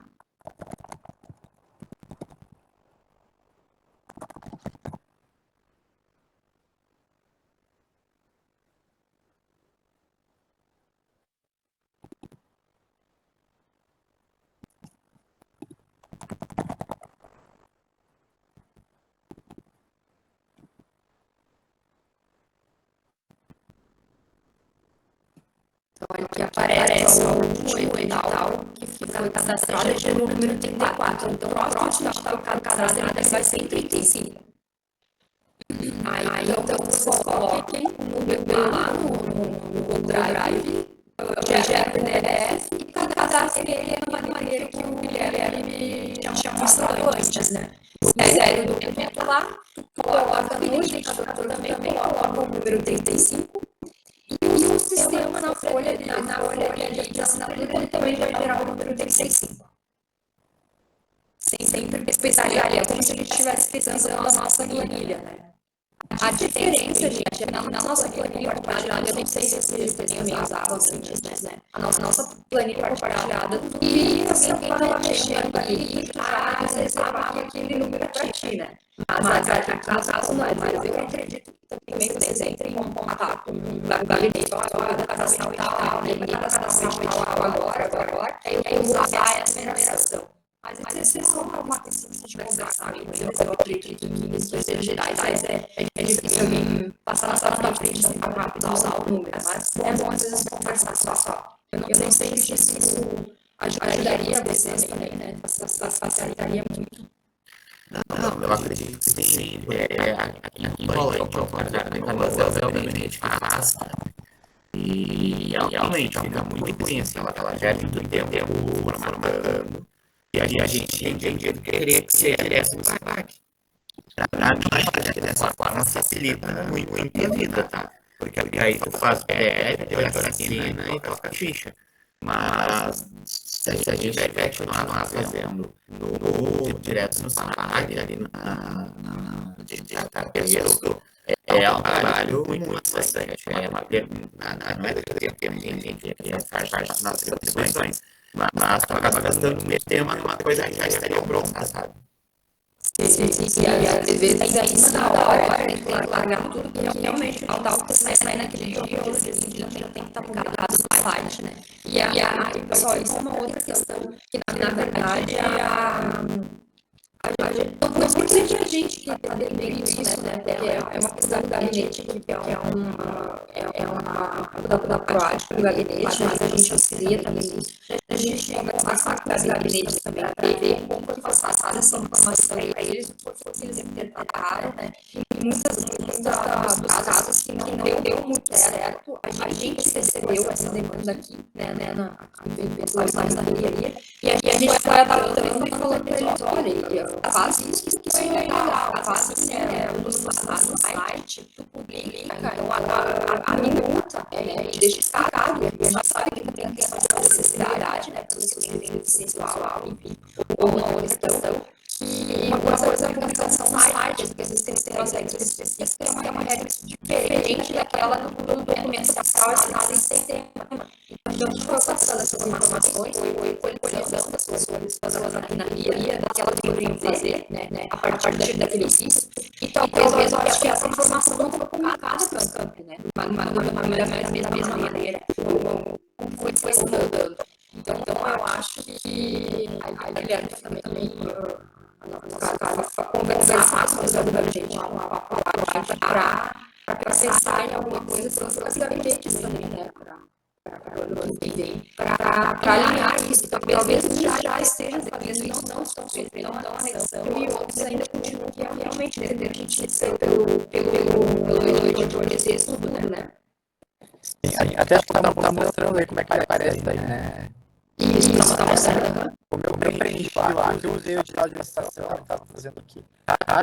O meu preenchi lá, ó, o identificador e o ano, mesmo sendo um anexo, tá? Que eu coloquei uns nossos mais modelos, só para gente ter como exemplo aqui, ó. Mas vocês percebam que ele não é uma numeração aleatória, uma numeração automática do sistema. Ele vai numerar, vai, né, colocar essa numeração de acordo com o que preenchi lá. Identificador, mesmo sendo um anexo. Então, por isso que a gente está falando, explicou agora, né? Mesmo que a gente utilize o anexar documento de uma vez, por exemplo, uma vez a gente usa o escrever documento, tá? Que é uma coisa mais simples, é uma coisa tranquila de fazer.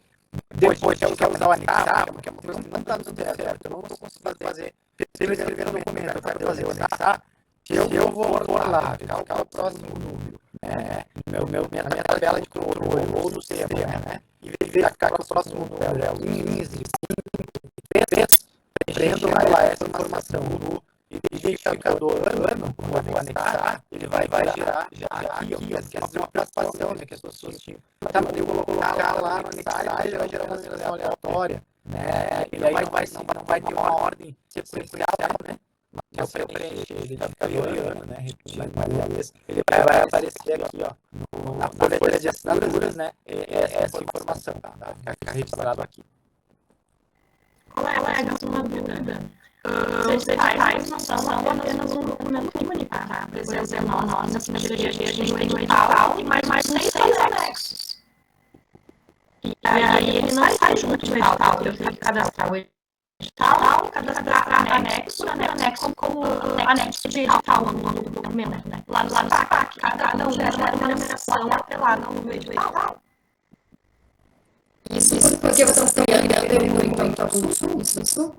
É porque se tu copiar o edital com todos os anexos, ele não tem separação de linhas lá no documento edital. Então, eu tenho que criar o documento edital e utilizar o tipo de documento anexo de edital, eu acho que é, não me lembro agora, para criar cada anexo. Por exemplo, o edital de instituto, ele tem 6 ou 7 anexos diferentes, tá? Isso é só um modelo. Então, eu tenho que criar o documento para que seja assinado e que gere o seu respectivo número. Isso, mas é que assim, a gente tem tratado todas as discussões com outros temas de protocolo, realmente, tem algumas coisas que são bem, assim, são viradas, que é totalmente como a gente fazer no físico, né? Tem condições de fazer. Há quem junte tudo, os anexos do sistema e deixa para assinar só lá no final. Assinando não vai ficar no finalzinho do edital, ele fica lá no final do anexo. A princípio, a gente não encontrou nenhuma informação que dizia, né, que isso era algo válido. Teve outras pessoas que falaram em outras instituições que preferiam ter essa assinatura logo após, né, essa edital. E os anexos, eles eram separados e depois assinava eles também. Aí já era a numeração de anexo. Mas aí lá tem a opção de colocar, inclusive, lá como ele mencionou, de colocar lá no Identificador. Identificador, colocar anexo edital 1, sabe? Para ter essa informação aí que vai aparecer junto também. Mas realmente vai gerar uma outra numeração, não é uma numeração do edital, que ele é o anexo. Mas isso que a gente está realmente falando desse acesso e a gente não consegue mais fazer exatamente como fazer isso. E procurando legislação não existe nada que diga com exatidão que assinarem lá no final de todos os anexos, né, uma vez só, juntar tudo no edital, ou deixar ele antes. Então, isso explica muito a validade, os próprios órgãos também de fiscalização, a CCU, não especificam, não aponta nada nesse sentido. Então, eu não sei se explicou um pouco essa questão. A gente não tem muito a fazer em relação a esse sistema mesmo. Vai depender da área responsável, por esse processo, fazer essa definição de como que é isso, tá? Depende dos anexos, né? Porque às vezes são anexos que estão ainda em branco ali, que você seja preenchido pelo candidato, por exemplo. Exatamente. Esse anexo tem que ser preenchido por outras pessoas no decorrer do processo. Então, colocar ele abaixo do edital para ter uma única assinatura, vai ficar metade numa folha, metade na outra.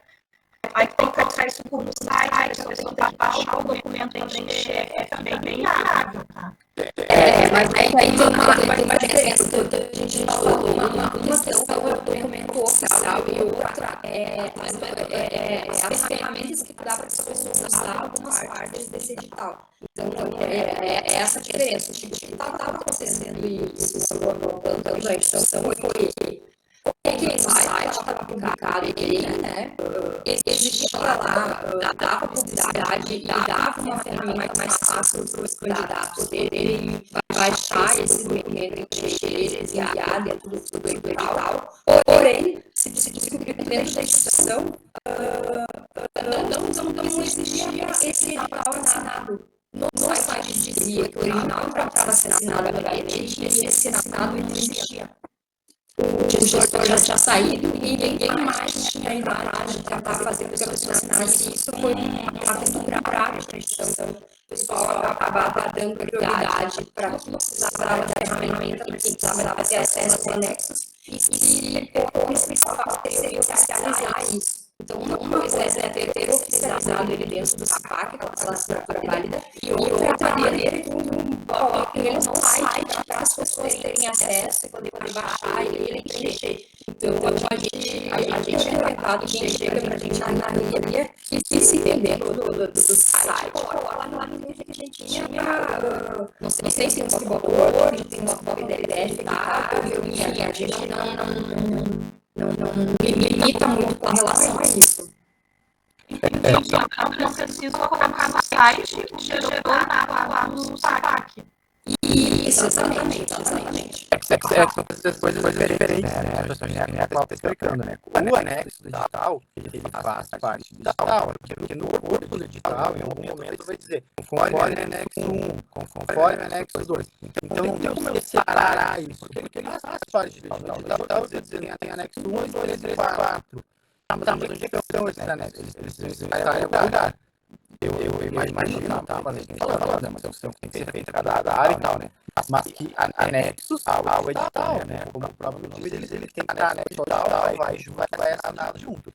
Pelo gestor, enfim, por quem tiver que ser. Só que se esses anexos, esses dependem pelo candidato, não faz sentido que ele não tenha uma opção de que nós pode propor, ele está no site, ele está disponibilizado em um outro local, em um outro ambiente, para a pessoa fazer o download e baixar e assinar aquilo, né? Fazer o download e assinar aquilo com o software, por exemplo, para enviar para a comissão, para o responsável. Então, ele precisa ter o modelo, né? Ele precisa ter esse anexo, né? Separado com uma nomenclatura que ele vai dizer fulano de tal, o endereço, a solicitação de cessação da taxa, por exemplo, ou de renda, qualquer coisa desse tipo, né?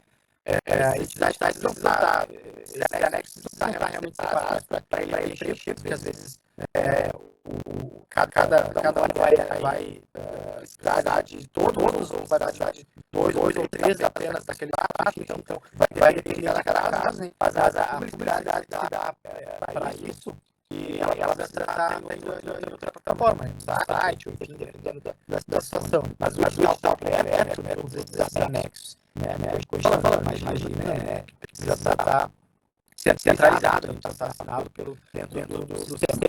Mas a gente está falando aqui, depende de cada situação, cada área de negócio responsável que vai fazer essa definição. A gente auxilia, a gente tenta achar a melhor saída, né?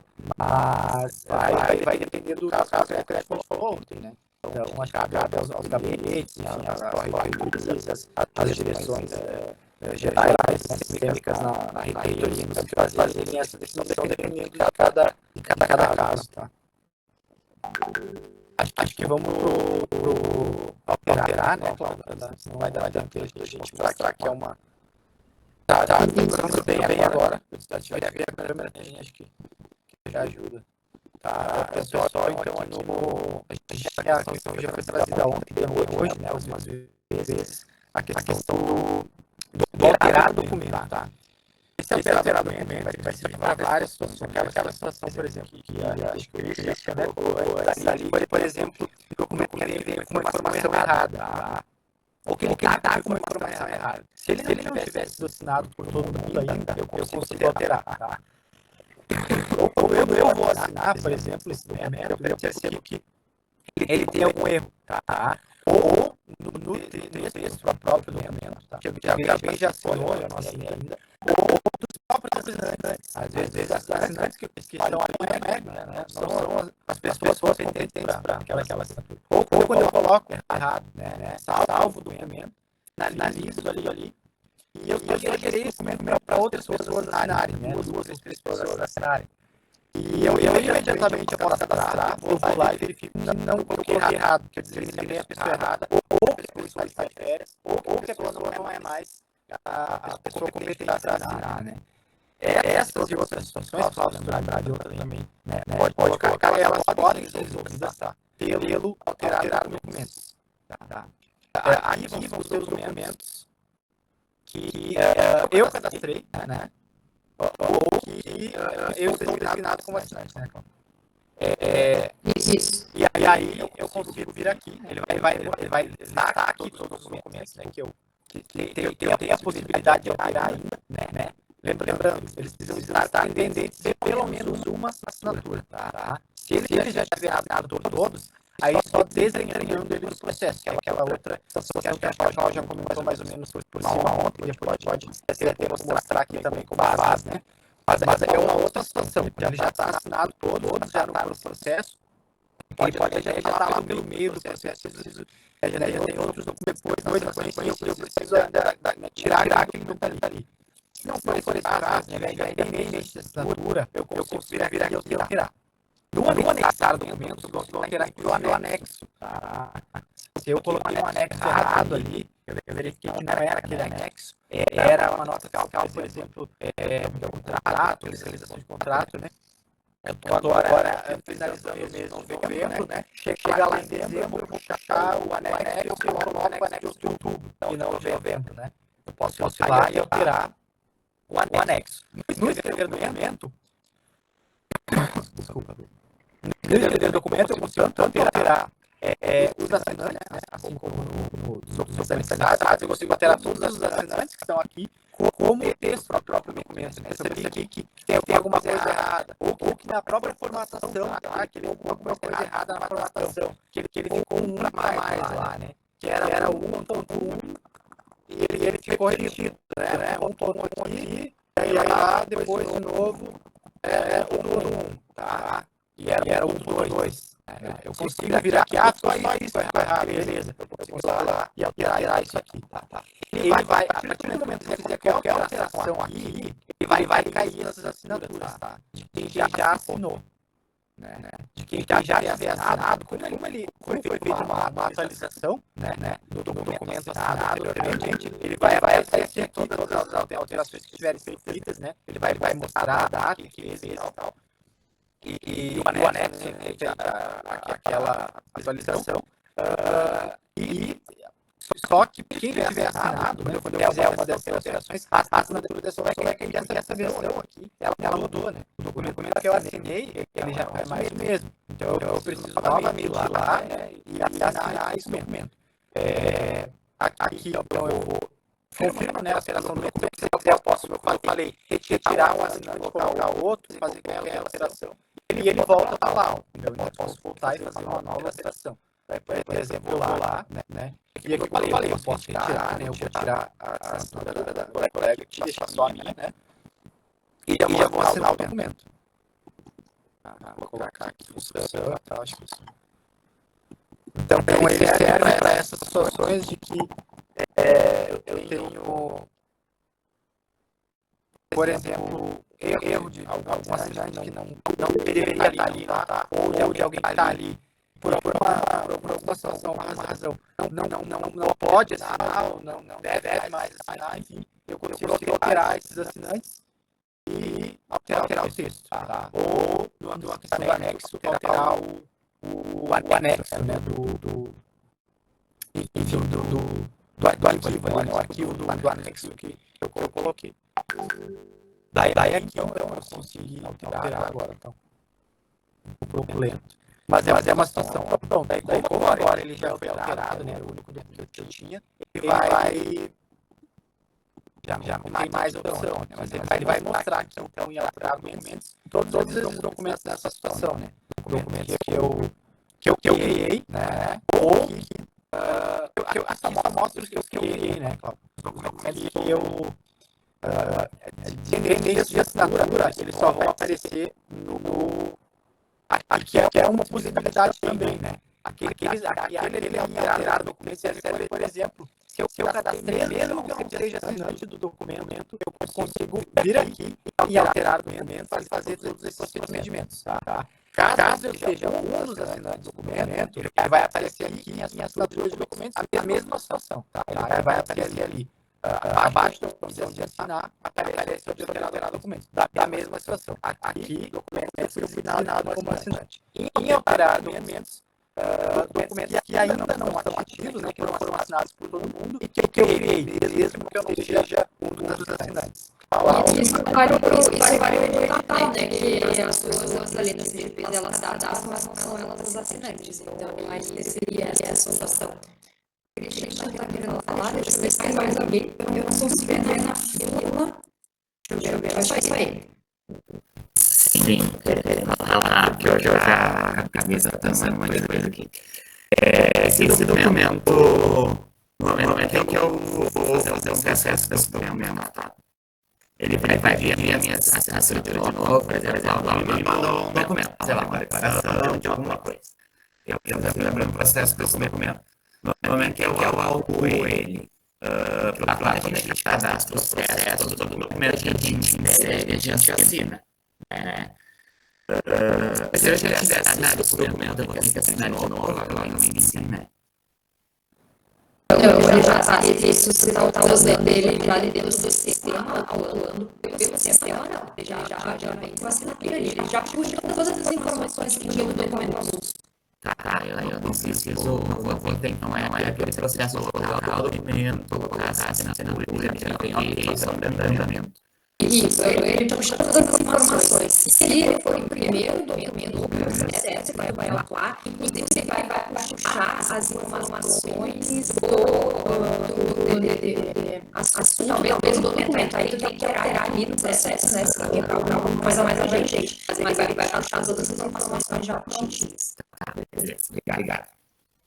Guilherme, eu estou olhando agora que são 10h53, pessoal, não sei se vocês estão têm outras coisas para falar, mas eu acho que talvez para a principal aqui a gente poderia falar sobre criar os modelos de unidade, né, pessoal, e falar um pouco das classes gavetas. Eu não sei se vai ter tempo, se o pessoal pode se entender umas mãozinhas para quando a gente conseguir passar essa parte. Podem colocar no chat, pessoal, que está mais tranquilo hoje do que ontem, acho que independente disso, se a maioria tiver que sair, tá? Mas tiver que sair, tá tranquilo. A gente pode passar um pouquinho hoje, né? Também passamos ontem, mas também se tiver que sair. O problema é que a gente vai colocar, passar a informação aqui. Não é novidade, essa posição manuais, já coloquei e tal, só para a gente tentar demonstrar, tá? Acho que pelo modelo, né? Começando pelo modelo, até acho que o mesmo colocou antes, né? A gente tem essa possibilidade aqui de criar um modelo de documento para a unidade, tá? Aqui vai mostrar. Aqui ele vai mostrar de todos, né? Da unidade, só da unidade, né? Deixa eu ver aqui. Eu acho que esse é só o da unidade. Aquele que é o modelo geral, que aparece no tudo no só. Você está lá no administração. E é o cadastrar, então, um modelo que ele serve justamente para isso, tá? Caso eu tenha algum tipo de documento, tá? Que ele vai ser sempre a mesma forma, sempre a mesma formatação. Posso já vir aqui um documento, para todo mundo, tá? Aquele documento aqui também já falou antes, né? Que ele serve para toda a instituição, que é, por exemplo, aquele que a gente cadastrou para alguns tipos municípios, assim, né? A gente faz esse cadastro só. Aqui em documentos, modelo de documento, ele serve para, caso eu instituição da unidade, tá?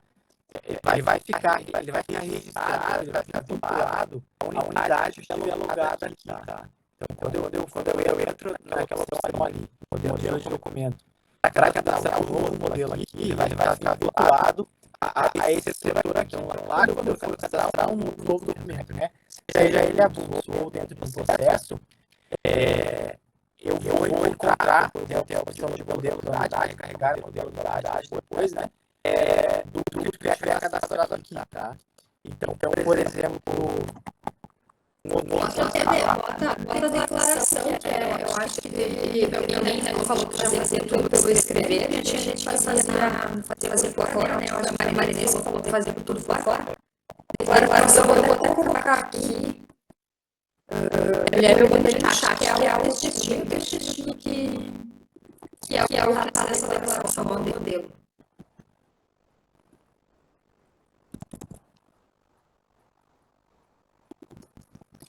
Declaração DPD, né?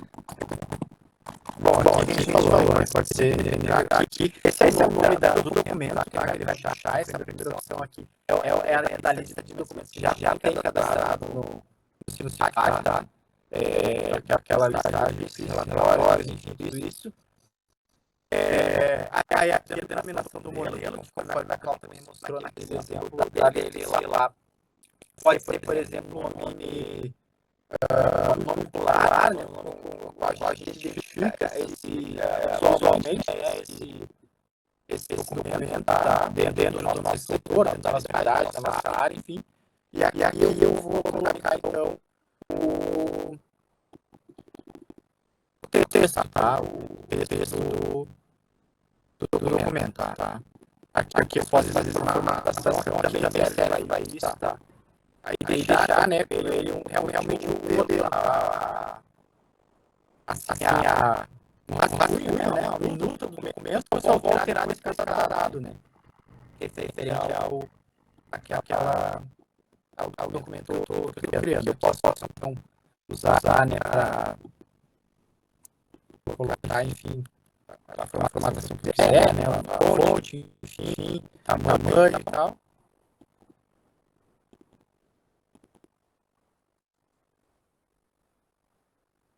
Aqui eu consigo visualizar, ele vai ficar mais ou menos, né, aqui, enfim, só um exemplo dele, aqui eu posso ir ajustando a formatação dele, como eu já estou criando ele aqui dentro, né, isso aqui já pode criar mais, tá, pessoal? De que ele vai ficar realmente assim, tá? Então aqui, agora eu vou lá, né, eu posso, então, como eu falei, usar ele já dentro do processo que eu já tenho criado, né, ou colocar ele documento avulso, nesse caso da declaração da seja mais, né, como, por exemplo, uma declaração que eu vou fazer, né. Essa ela vai estar dentro do processo, mas faz de conta que está lá no processo aberto, né, que vai adicionar um novo documento e vai usar o tipo da declaração. Escrever. Então, independente do documento avulso, então é como se ele estivesse fazendo a tela é a mesma, né? Aqui, como eu falei, então aqui vai ser aquele modelo, que a gente cadastra aqui, né, exclusivamente na DGG, vai para todos, né, são modelos muito específicos, né, que a gente atendem a todos os campos, todas as áreas, enfim. E aqui, como eu estou vendo agora, são esses modelos em que eu trato dentro da minha unidade, né. Aqueles tipos de documentos, aqueles... Pode ter vários, tá? Eu quero cadastrar várias declarações. Eu vou lá, coloco a declaração e dou um nome específico, né? Para ela. Aqui eu vou ter várias declarações, né? E dentro do tipo de documento da declaração que eu selecionei lá em cima, aqui eu posso carregar diferentes modelos, né? Denominação do modelo, uma declaração que seja PDD, outra seja para servidor, enfim, independente, daí vocês, né? A criatividade. Quiser, né? Olha, aí aqui eu vou confirmar então, né? E pronto. Daí ele puxou aqui, eu só vou preencher o nome, né? Essa informação que vocês colocam aqui na declaração de PD é uma informação que é só para vocês mesmos da unidade, é uma palavra-chave para vocês acharem mais fácil. Quem está de fora não enxerga essa nomenclatura, ela não é registrada também no documento. Então é basicamente isso, tá? É uma situação, né? Para casos assim, mais específicos, né? Se vocês puderem pensar aí que são tipos de documento muito comuns, tá? Ou mesmo que não sejam tão comuns em relação à frequência que ele vai ter, por mais que ele seja um documento relativamente assim, incomum de se fazer é um modelo que sempre segue sempre a mesma cara, né? A mesma formatação, enfim. Ele pode ser então, utilizada essa opção do modelo da JAT. Eu acredito que muitos de vocês já conhecessem, né? Daqui, claro, né? A formatação não vai mais adequada, mas isso só pode ir ali ajustando depois, né? A questão da fonte, a questão aqui, né? Da centralização, enfim, né? Das artes, tudo isso, tá?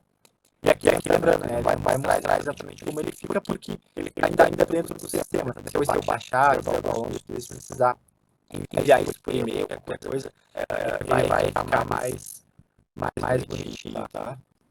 Em relação, acho que é um modelo de documento, era isso, né?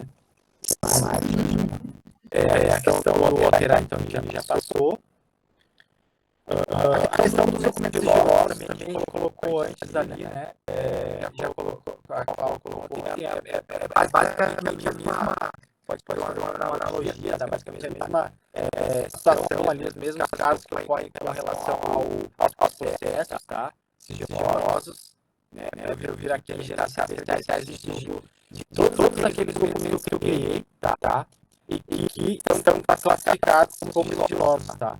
E aí eu consigo vir aqui, né? E, aliás, eu não só consigo, como eu preciso, em muitos casos, vir aqui e fazer a designação, né, de quem vai ter a autorização para atualizar esse documento, tá? Uma vez que eu fiz isso, a pessoa também passa a ter essa autorização, tá? Então, por exemplo, do PAD que eu esteja participando, respondendo alguma coisa, ou respondendo a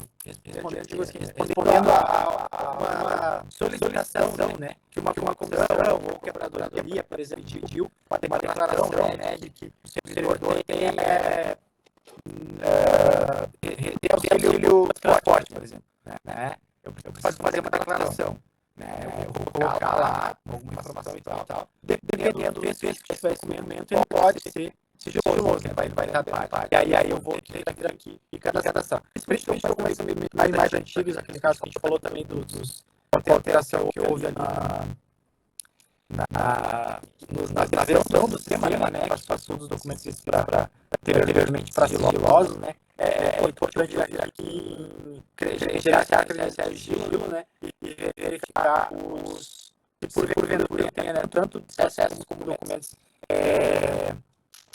para fazer essa designação, tá? Aqui, como eu sou vice-chefe do setor aqui, né? Ele vai aparecer também os restritos, que é aqueles mesmos que falou ali. Não lembro se é a Aline que comentou, né? Da questão a questão dos documentos restritos, que é uma outra opção, são aqueles documentos que aí tem mais casos, né?